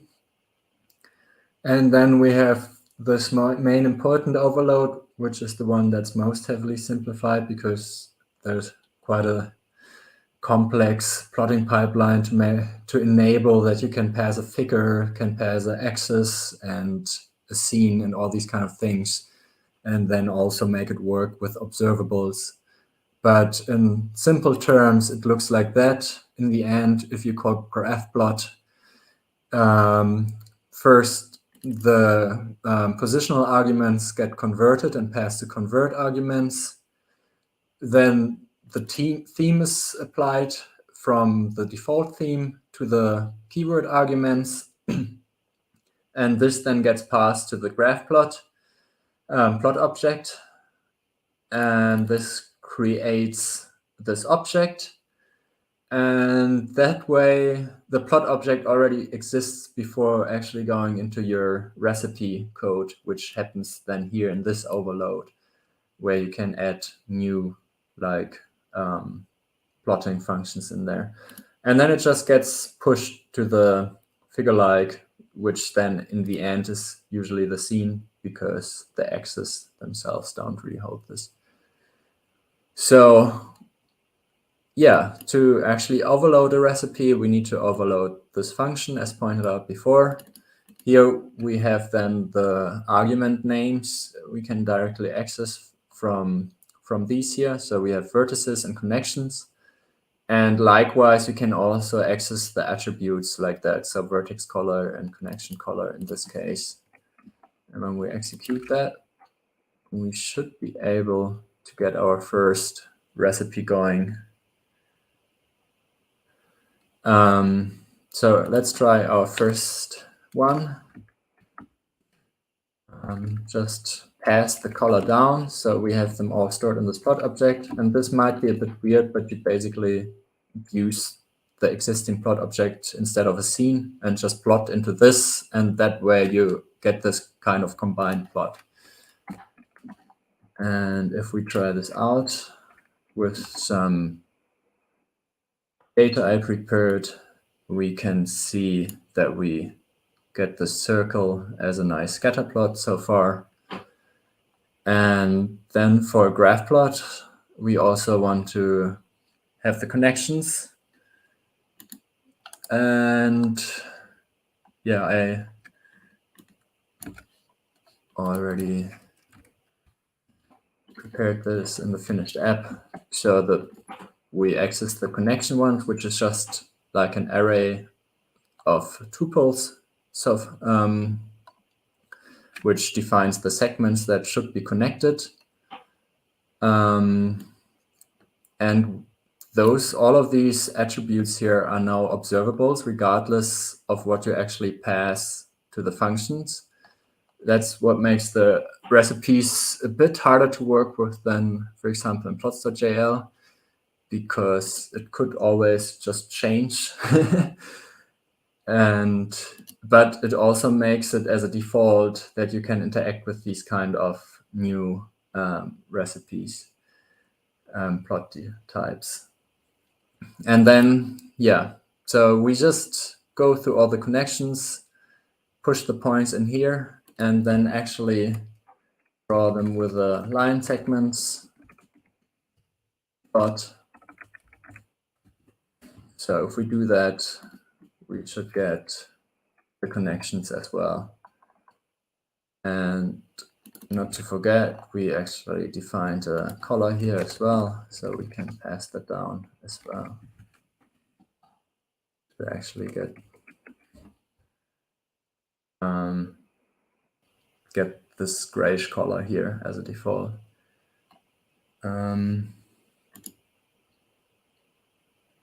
guess there are no questions. Good. Yes, that's a very basic recipe to get you started.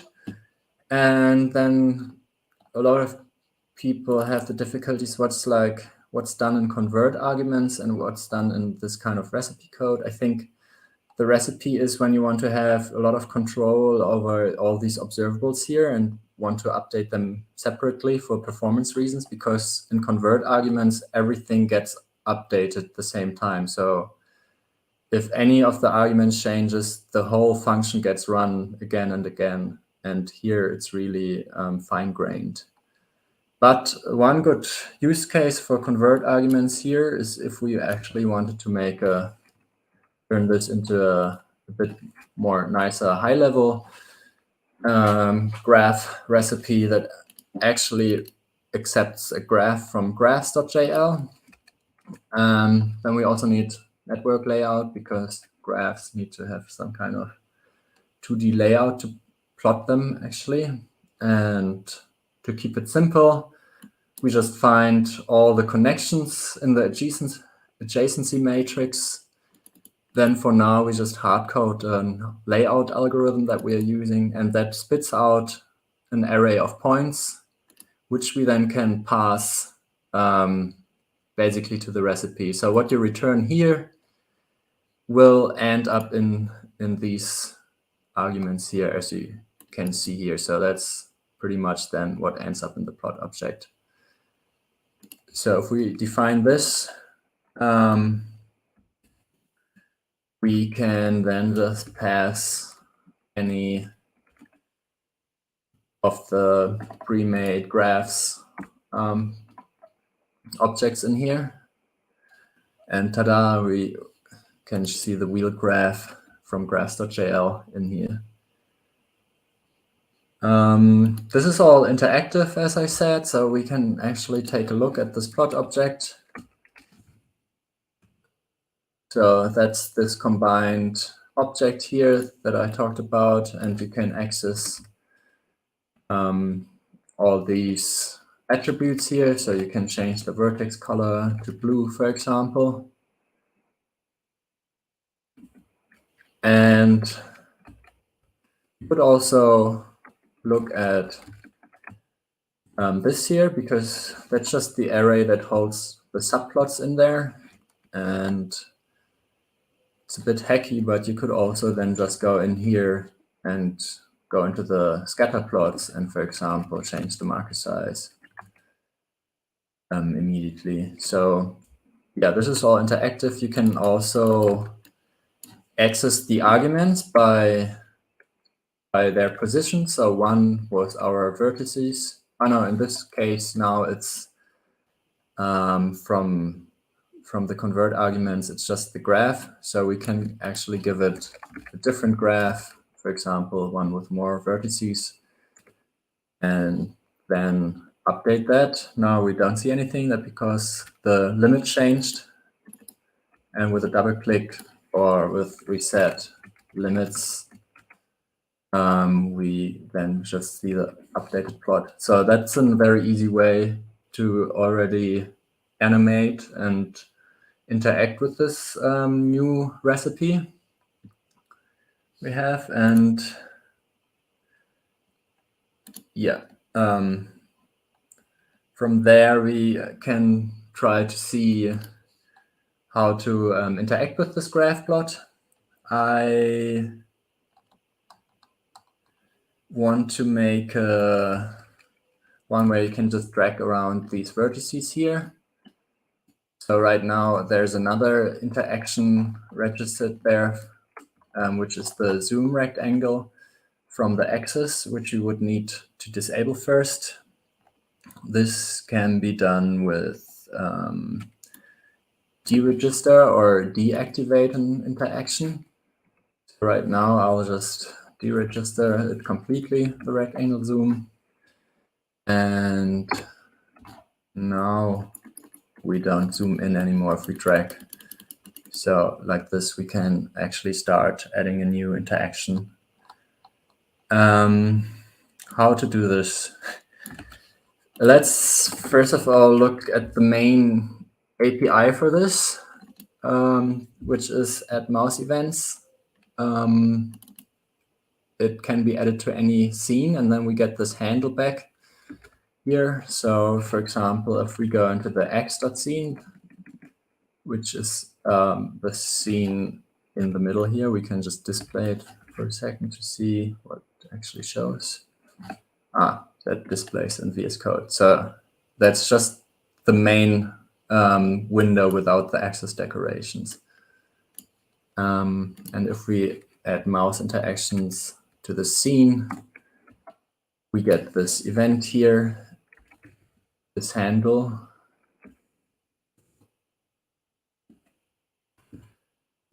Which has this field here, which is an observable that you can register function callbacks on, which works with the on function. So you can do something like this on event, and then show event.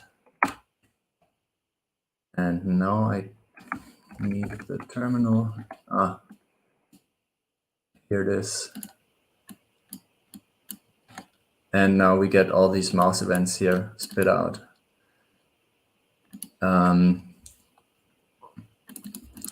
Can also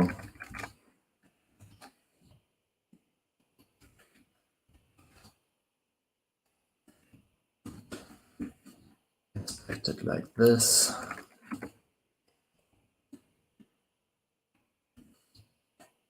I need to execute this again. Events.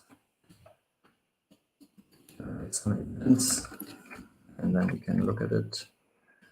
So the data is just a point in data coordinates. So if I'm here, it should correspond to this point in data coordinates, which means all the transformations from the scene and axis are applied to it.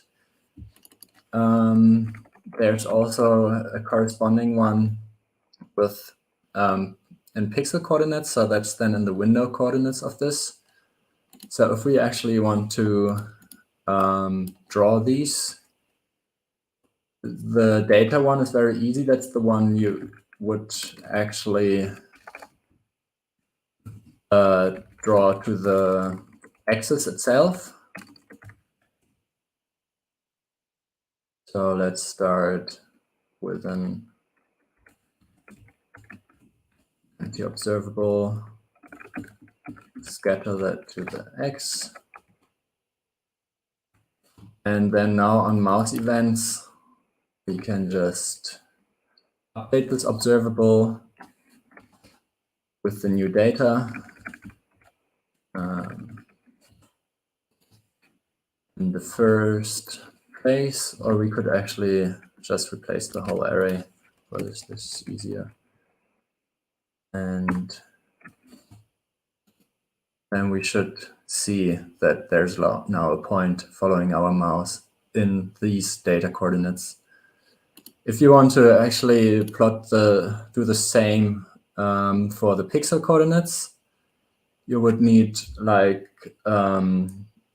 to draw it in pixel coordinates, which can be done, for example, with creating a subscene with only a pixel camera applied as a transformation, which there's a convenience constructor for that.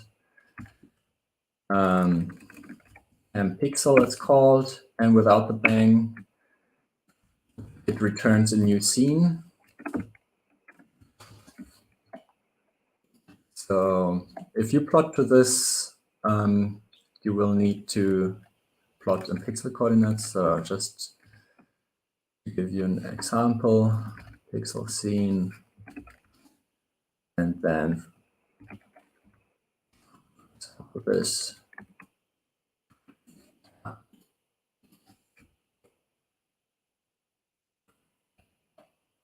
there we go. Then you would go from pixel 0 to 500 here.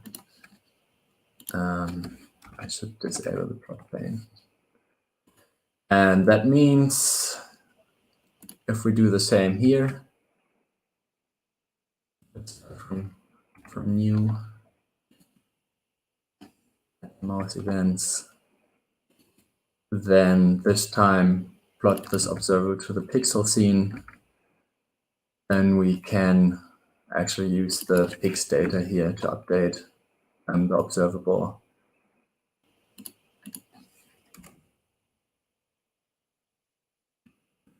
Now I displayed the scene. And now we also get it mapped to the correct position. This is pretty important if you kind of trying to move something in data space, which is usually your plot, and trying to pick something, which is usually in pixel coordinates. So it's important to have both of these coordinate systems working. We can also do this whole thing in the recipe itself. It's not that clean in the moment because you actually need to get access to the scene, which you can by getting the parent scene. But we want to, for Makie 1.0, we want to have a different API for that so that you can also register for access events and things like that and not manipulate the scene directly because, yeah, recipes shouldn't really mutate the scene as much in that sense. But yeah, let's try to implement this kind of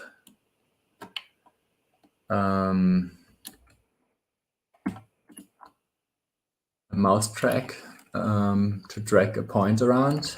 I already prepared something for this because it's a bit yeah, cumbersome to go through all these events and figure out what to do one after each other. But yeah, let me step through it. So first we get the scene, then we do the same thing as before with getting the mouse event here. Then we actually listen to this mouse events observable as before. And this one has a type, which is left drag start or left click or left drag stop. And we just care for these three right now. If we want to have a drag start stop action that then just moves around the vertex position. And yeah, so once we start a drag, we look if we are hovering above the scatter plot here, because that's the one we want to move. And the pick API returns the plot you're hovering above and the current scene, and with an index, for example, in a scatter to tell you which scatter you're hovering above. So then we can here, actually, it's a bit more cleaner if we just say scatter plot, this one here, because this also returns the plot. And then we can compare the return plot from pick, if that's the one we are interested in. And then we can set the index of the current vertex we want to move.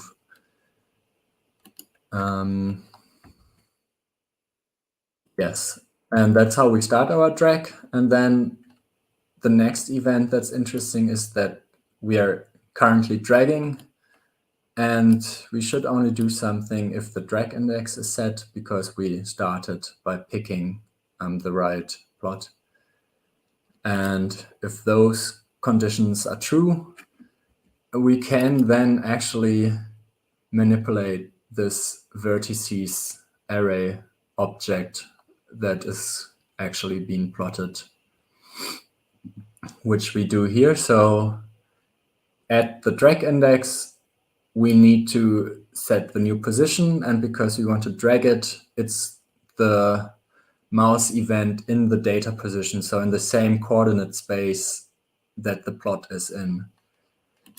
And then we notify these vertices observables and the connection one, because they both then need to change after we directly manipulated the array in here. And then if we are stopping, we just need to reset the drag index, because then we are done. And let's see if this works, because I actually changed a bit. One thing that we already want to change is that the scatter plot should come after the line segments, so that it's above the lines, because that makes the picking easier. And we might want to make the marker size a bit bigger. And that looks much better. And nothing happens, of course. Let's see. But that brings us to debugging these kind of problems.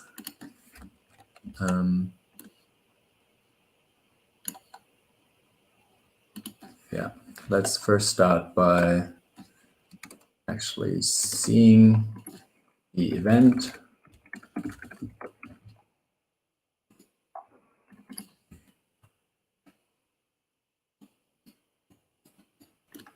So we see this is actually not even called.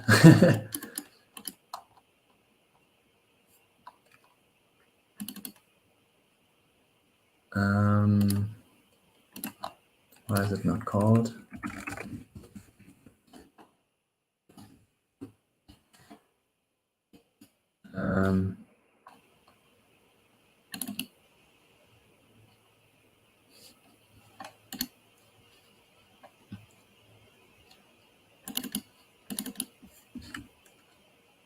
Because we added to the wrong scene. I see.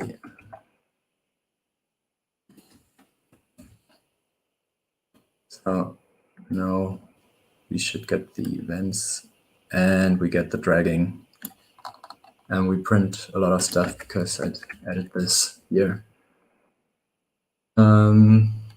Yeah, so this is one kind of simple and complex interaction that you could add to recipes. You could also just have this as a convenience function to add this to existing scenes where you already know the plot types inside.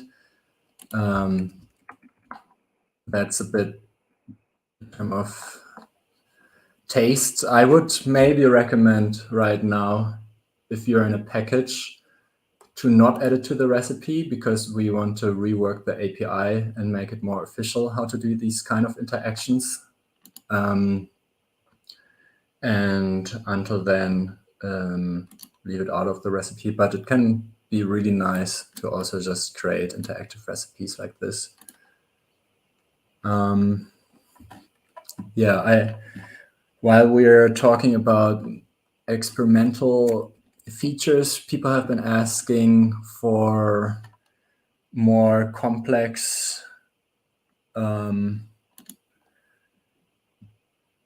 interaction with the recipe system. So for example, having in convert arguments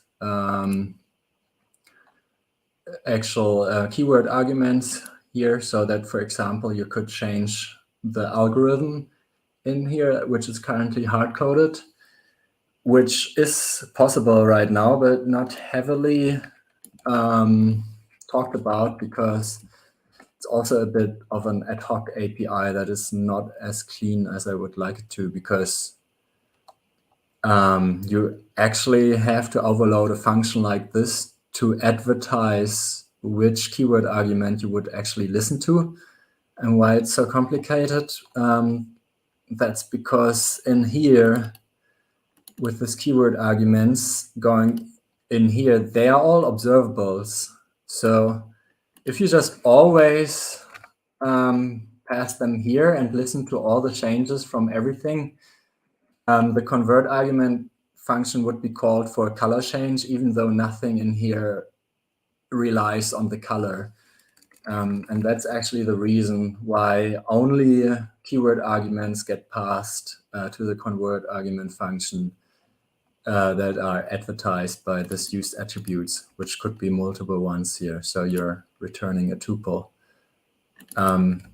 But once you actually overload it, you can then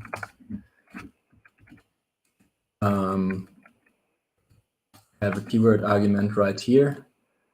So we actually move this out of here. Yep. It's a bit confusing with so little space.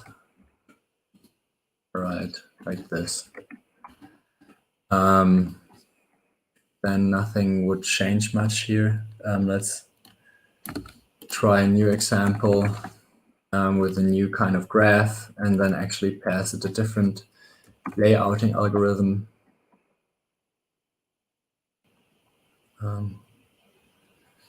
Which takes a bit to lay out or compile, and then we get a differently layouted plot like this. And all the interactions and everything still work, of course, because all of this happens actually early in the pipeline. And then if we remove this, we can see that the layout looks different. Yeah, this is a bit doomed for change, I think, once we really start working on the recipe system. And I hope once I work more on Makie that there will be more time to overwork things like that. There's also the other a bit of experimental API where you can return whole plot objects from convert arguments and therefore then actually pass arguments.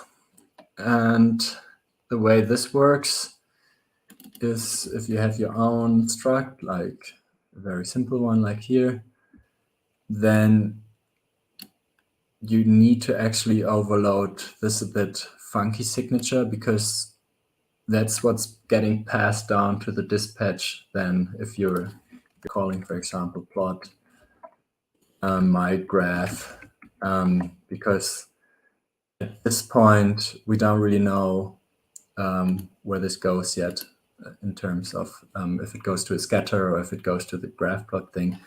But then we can actually just return a plot spec with the plotting type we want to target. And one thing is here as well, it doesn't recursively apply convert argument. So if it's not already in the right form, we need to apply it manually. But then we can pass this kind of attribute here on top of things. So let's just define this, my graph. Let's just use the same graph here. And then we should see that this works with the new attribute from here, which could also then be stored in this struct to make more complex convert arguments once. Yeah, but this was cooked up for algebra of graphics ages ago and hasn't been really maintained or documented since then. And I think we want to make it a bit more nicer before we heavily advertise it. But it will be quite similar, I think, the direction that we have some kind of plot object that you can return that then gets plotted instead of like the arguments, and basically skipping parts of the recipe steps.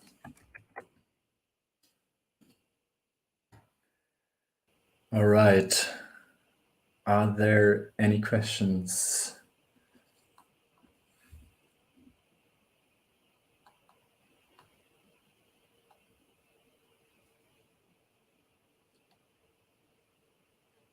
So there's this question, which I think Julius probably has a better answer to.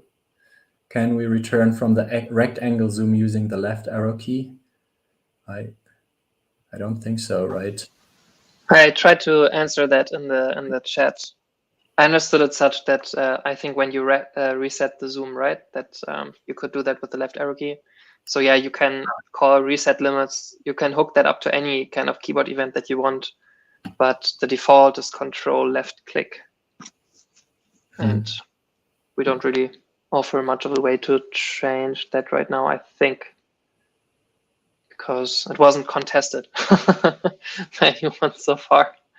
But yeah, I think these things, they change over time a little bit. Like if you add more things to the interface, then you start seeing that you have to add more options for people to or move things around a little bit. So in principle, you can do it, yes, but currently we don't make it terribly easy to do. Yeah. Then is there a standard control box like in other plotting packages with common events and interactivity?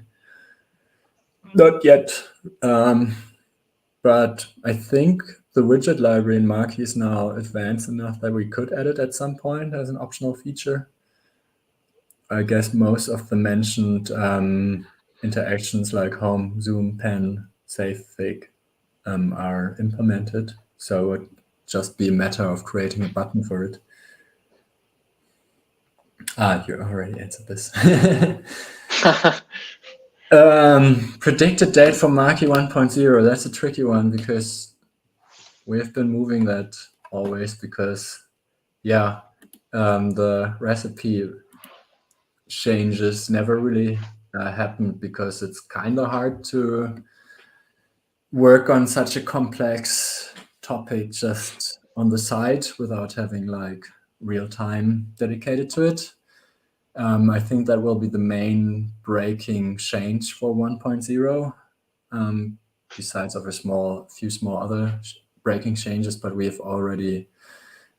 too shy to from some time to time break a few small things. But if funding and everything goes well, I will be able to work more full-time on Makie, or at least half-time, then maybe middle of next year or something like that. It depends a bit, but yeah, it would be really nice to figure out lightweight recipes and high-level recipes that can interact with the layout.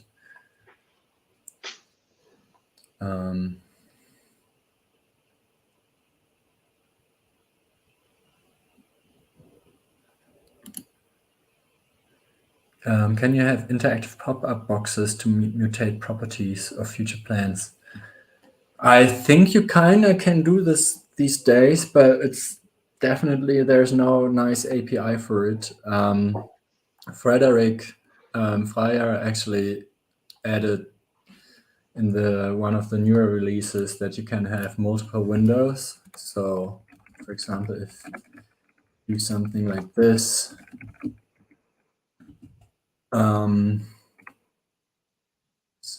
yeah, so that's a GeoMakie feature. And you can open a new window, a second one. So it would be possible to create a pop-up window with that you can close again. But yeah, nothing is added to this yet. And I guess you would want to also hide the decorations and stuff like that. But yeah, that's still a bit further out to make it really nice. All right, maybe we should jump to the next part because otherwise Julius will run out of time for this really beautiful app. Oh yeah, I mean, I will try to answer some more in the chat box. Sure. Okay, what's still standing? Like we wanted to talk quickly about, I think sizes and units, like a 5-minute thing. I just briefly want to show that because it's asked pretty often. And then, yeah, one more interactive app example. Okay. Do this again. So where did I have it? Figure size.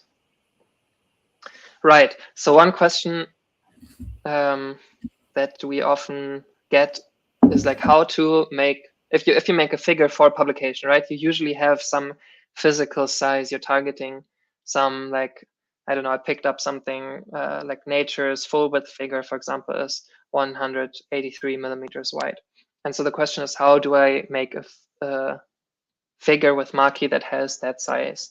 And what do the units even mean when you specify a resolution of a figure? And the way it is right now, so I put here the question, what units does Makie use? Pixel, point, centimeter, or whatever. So the thing is that each backend has different output formats, right? So GL Makie, you can save a bitmap, like a PNG. With Cairo Makie, you can save both PNGs, but also vector graphics like SVGs or PDFs. And each of those formats has different ways that a dimension, a physical, or like a size can be specified. And the thing is that basically pixel graphics, so if you have like a 500 by 500 pixel sized image, that basically has no physical size, right?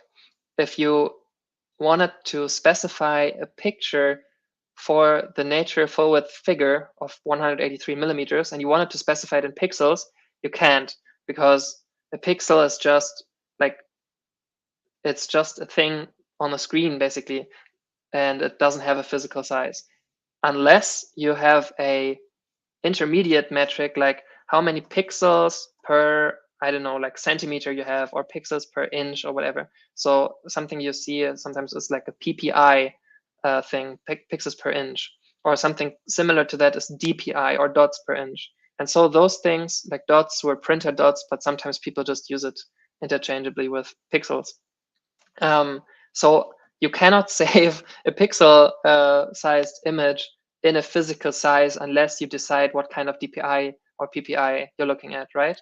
So that means you have to do it like in reverse. If you have, at least for the pixel sized images, so if you have a physical size that you want to target, so like 183 millimeters, and then let's say you say, I want 10 pixels per millimeter, then you would say like times 10, that's the amount of pixels that you have. And then the thing would have to be like 1,830 pixels wide. And then you could go ahead and do like a figure where you say resolution is like 1,830 times whatever you want. And this, if you saved a bitmap file with GL Makie, it would have exactly the number of pixels that you want, and at your DPI or PPI that you chose, you would get this size. But for publications, we often don't specify, we don't use bitmaps so much, but we try to use vector graphics. And vector graphics don't specify their widths in pixels because they don't have pixels, but they use point usually. And point, or like PT, is a measure that is actually by definition usually tied to other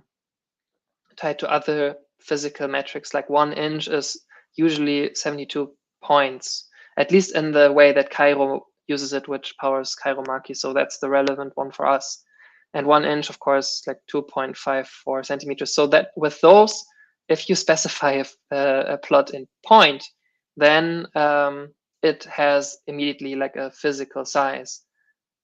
And so in this case, like because Makie doesn't really use units, it depends on how the numbers that you give the figure size, how they are interpreted when outputting the stuff, right? So, but if you wanted to save a vector graphic with this width of 183 millimeters, then you would say, okay, how many inches are in that millimeter size, and then times 72, that would give you the number of points. And point is, if you save a figure, if you save an image with Cairo, then it uses points if you do a vector graphic. So that's the number that you want to target. So let's say we do this, that would give us 518 point something points for the width. And then we'll just say like some height relative to that, let's say like with a ratio of 2 to 3. And now I can make a figure with that width and height and points. And I should actually activate Cairo Makie because it's meant for that. So now I do this figure and I just add these 3 things to it. Right.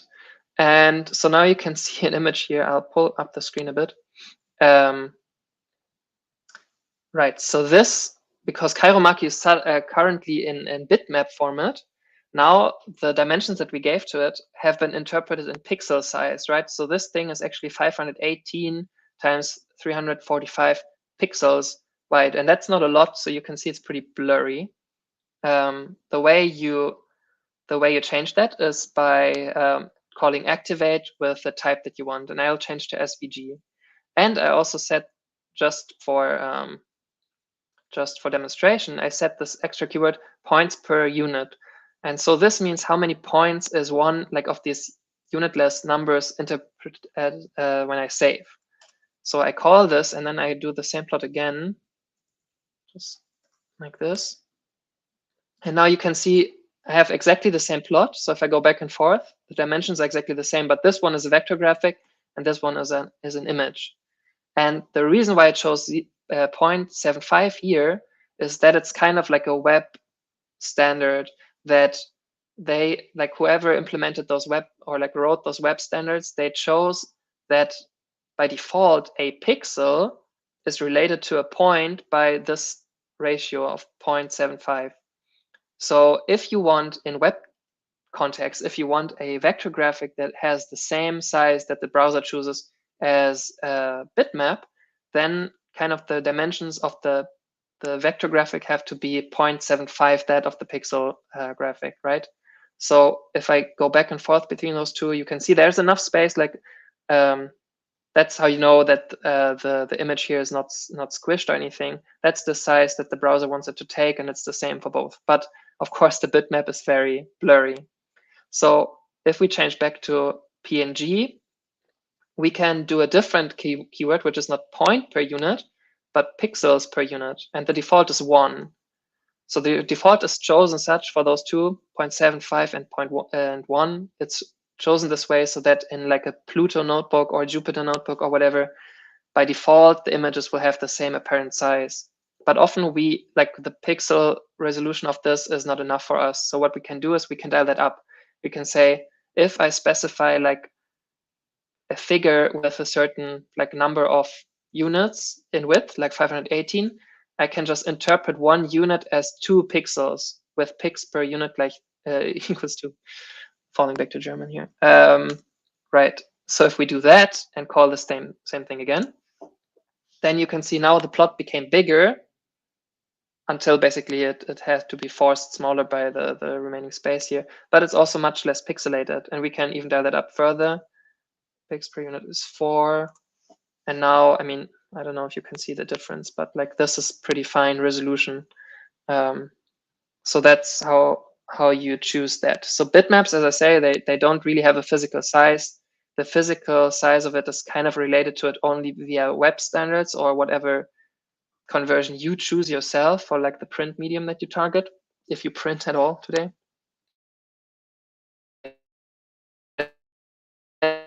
Say that's the last thing I want to show. If you, or those two things, if you then save a PDF, I would recommend if you want all your methods put in, for example, what the font size is and what the line width is, if you want all of that to just mean point, then you just set point per unit is 1. Then the two are the same, right? And then if you save this figure with this particular resolution, 518 and 345, you save that as a PDF with point per unit is 1, then you will get exactly 183 millimeters in size, and the font size will be 10 points and so on. So that's how you do that.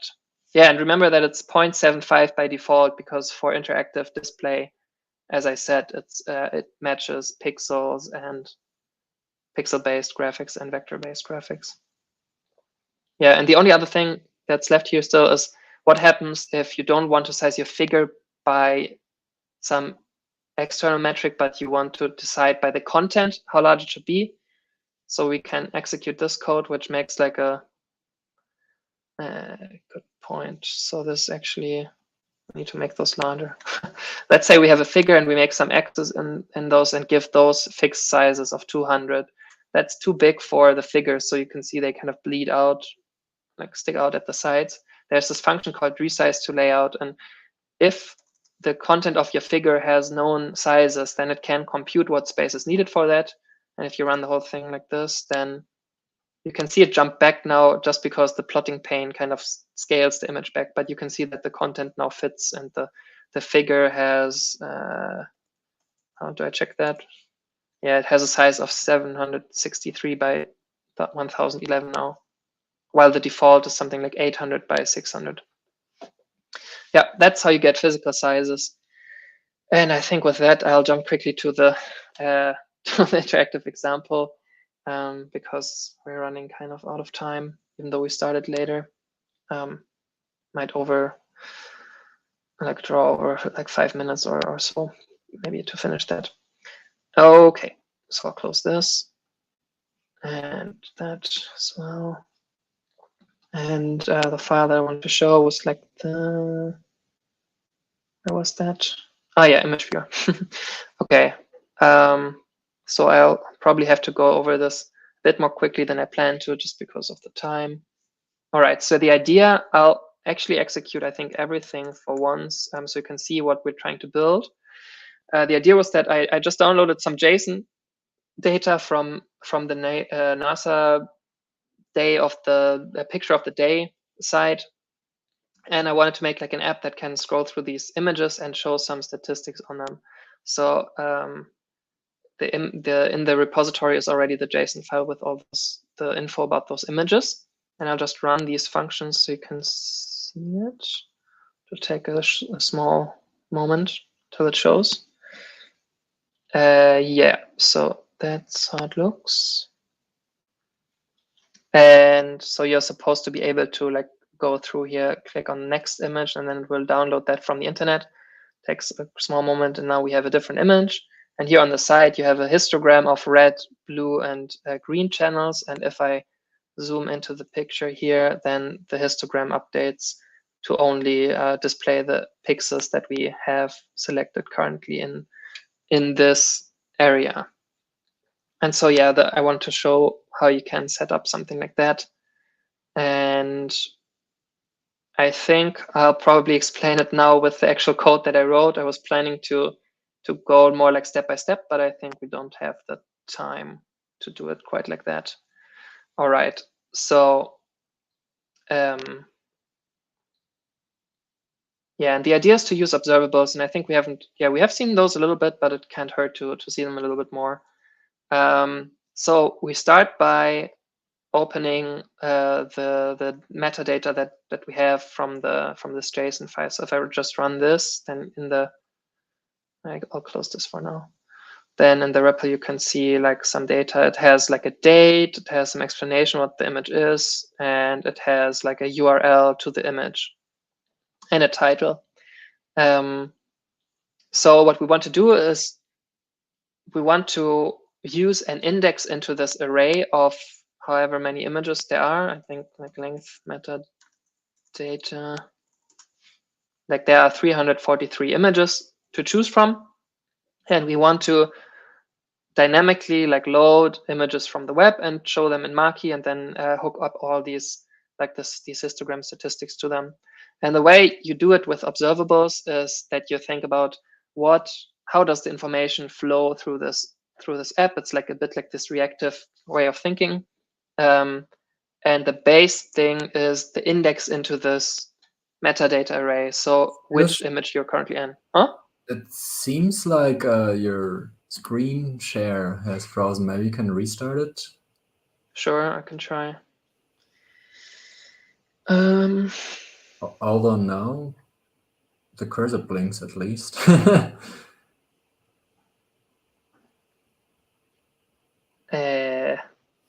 Okay.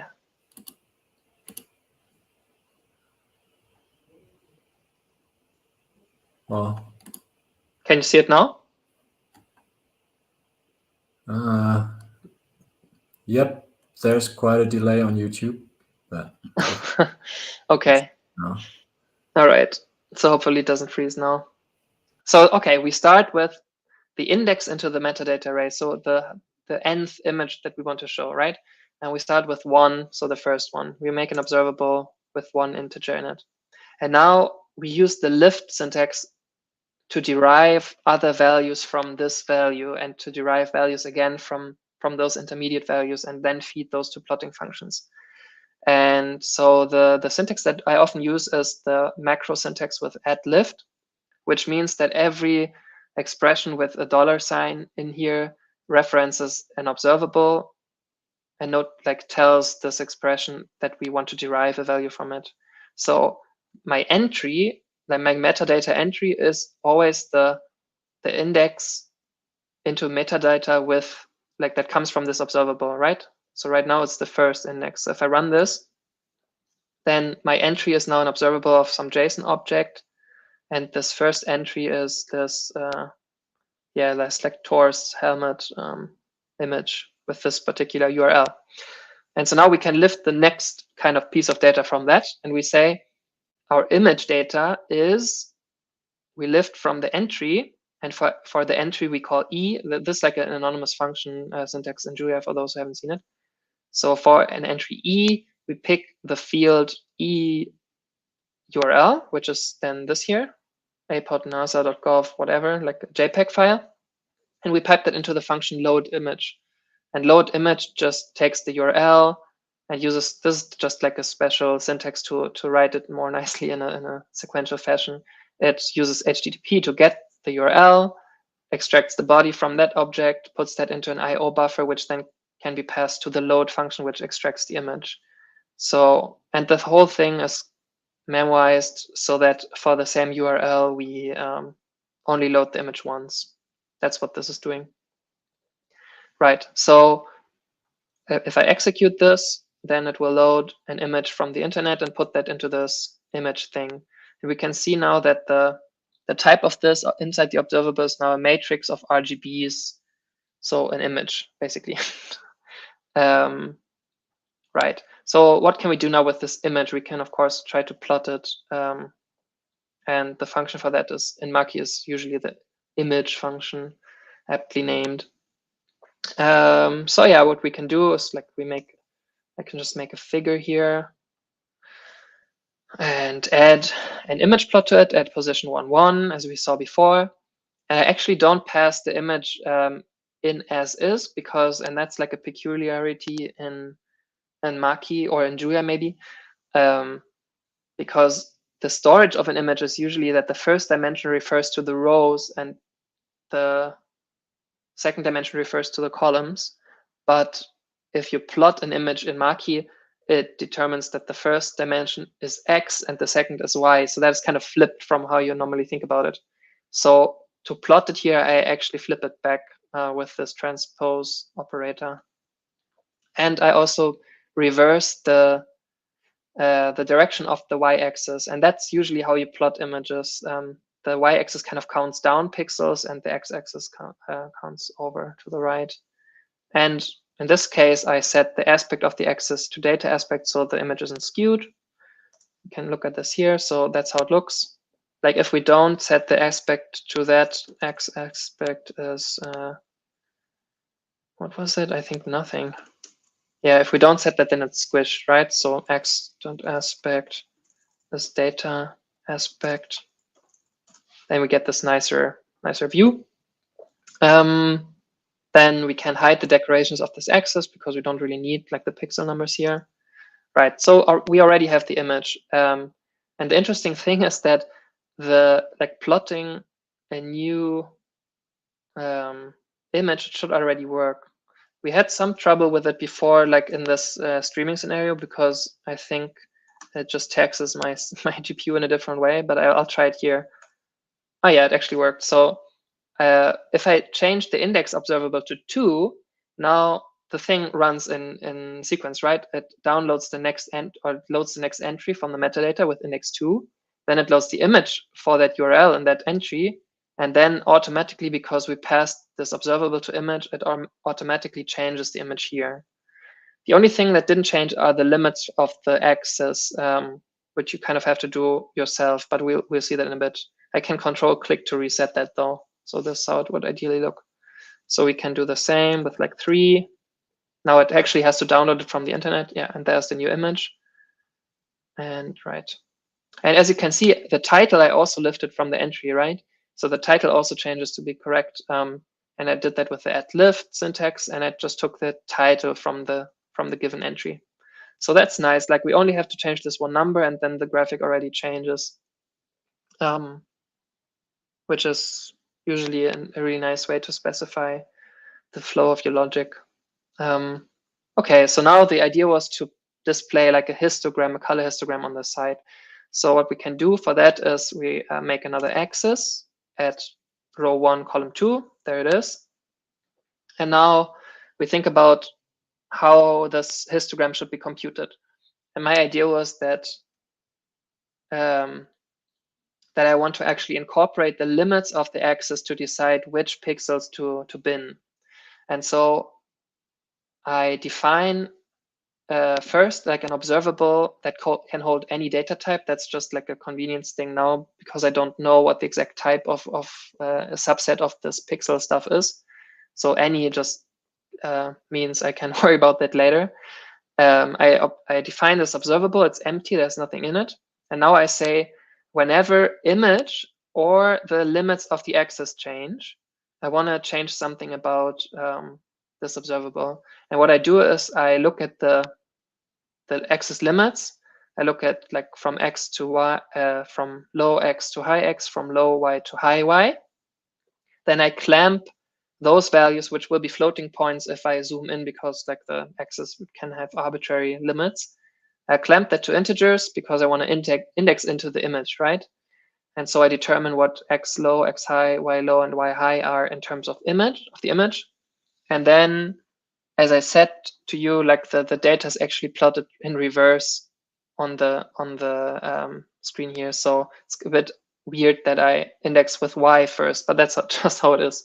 And then I take a view of the image data at the limits that I have and put that into the subset observable.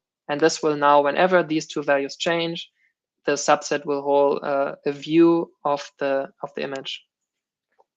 And then, because I told you before, right, if the axis limits, they don't change by default if you change something about the plots. So because the histogram will have different numbers of bins, I will reset the axis that holds this thing later. So we don't have a histogram yet, but this is like presented in advance. So if I call this, and then nothing has happened so far, so the subset is still not assigned. There's nothing in it. But if I notify the image observable, which just means like call its listeners, then this function will be fired, like it will fire. And now subset will contain a view of this RGB thing. So this is like a subset of whatever of this image is currently in view. And with this, we can continue further, because like that's the subset of our image. And now I define the 3 histograms. And here we can see 3 hist calls. That's the plotting command for this. And to that, we want to pass a vector of numbers, right, that can be binned. And you can see here 3 times a real similar syntax to do that, which is @lift. Then I refer to the subset observable.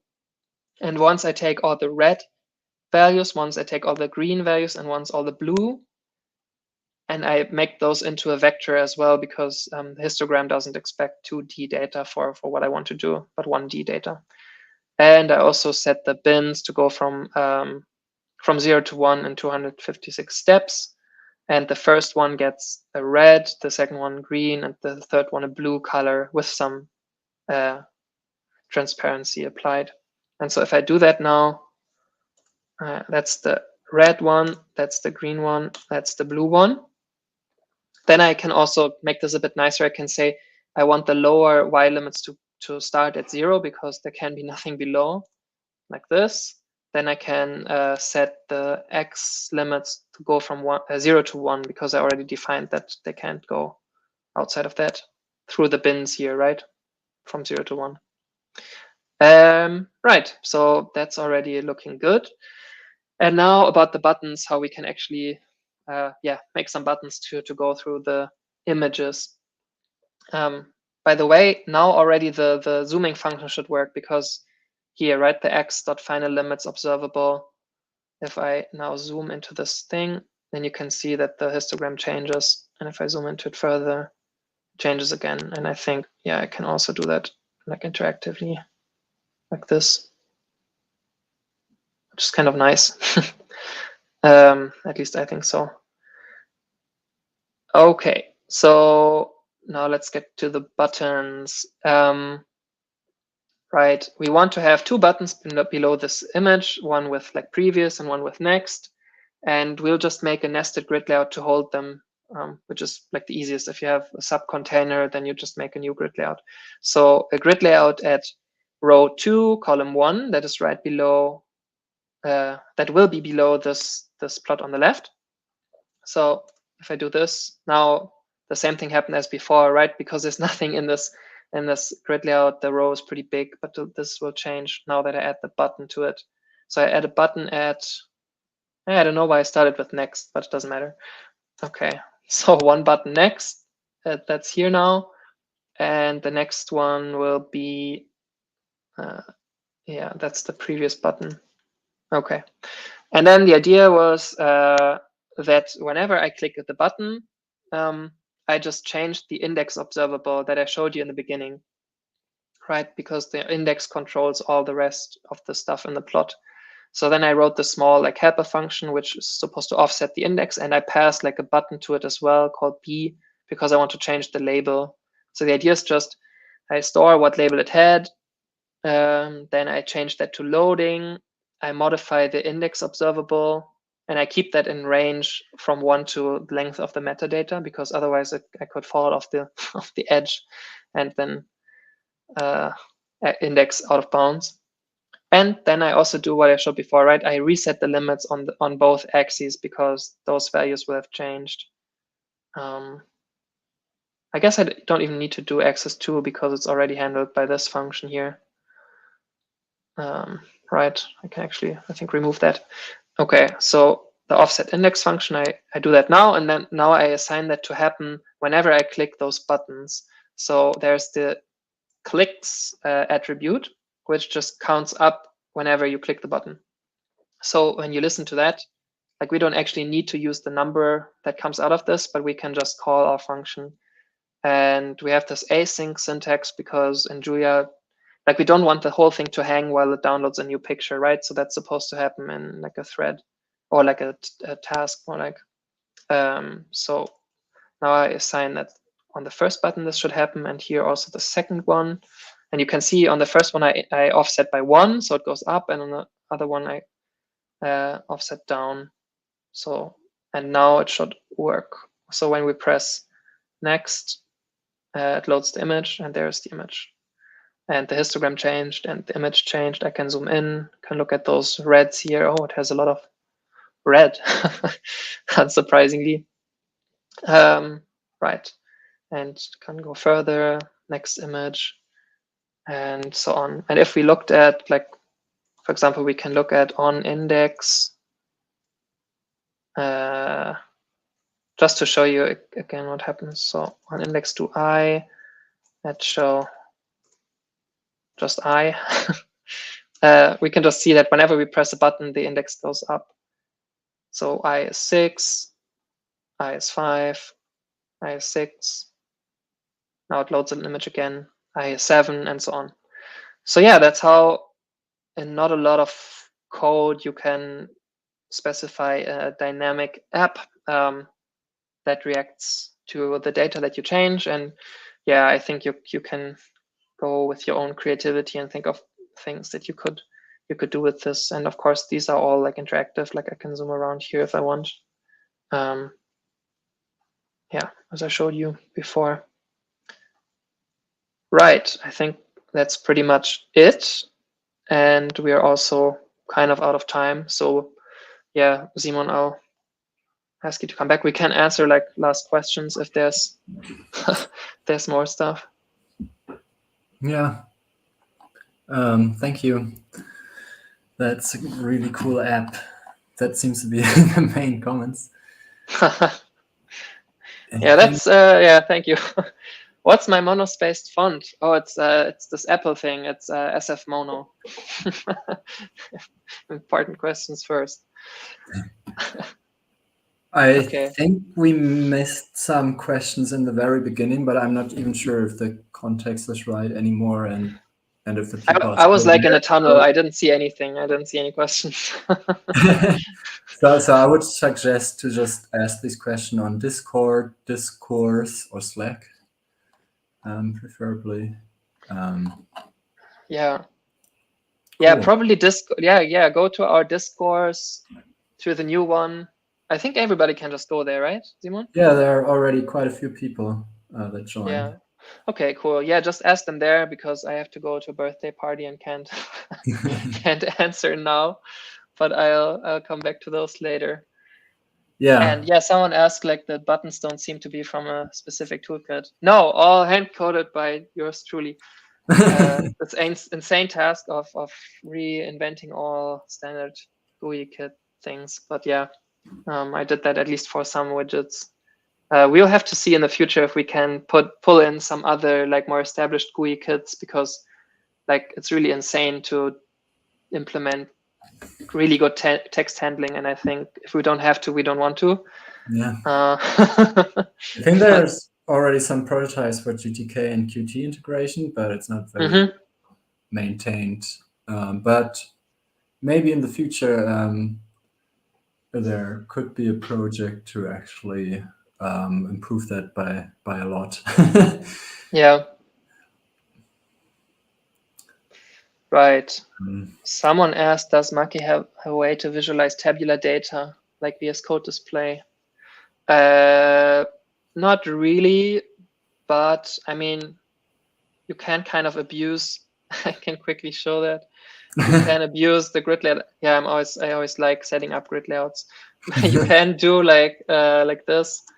Whoops, I'm trying to go too fast. Let's say like 5 rows, and then I definitely also remember some discourse thread where someone tried that. I don't know if that ended up in a package or just in a script.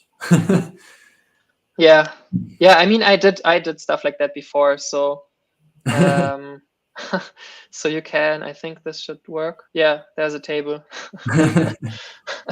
So if you do now like resize to layout on that, that's actually what it's handy for, right? Because then, yeah, that's your table. And you could also do stuff like font is like I equals 1, and then it's like Makie here's bold, I think, and otherwise it's just Makie here's, I think. Should hopefully work. Yeah, now the first line is bold. I mean, font size is 30 or whatever. So yeah, you can. So if you have a plot and it has to have a it has to have a table next to it, you can definitely do it with like grid layouts. Okay.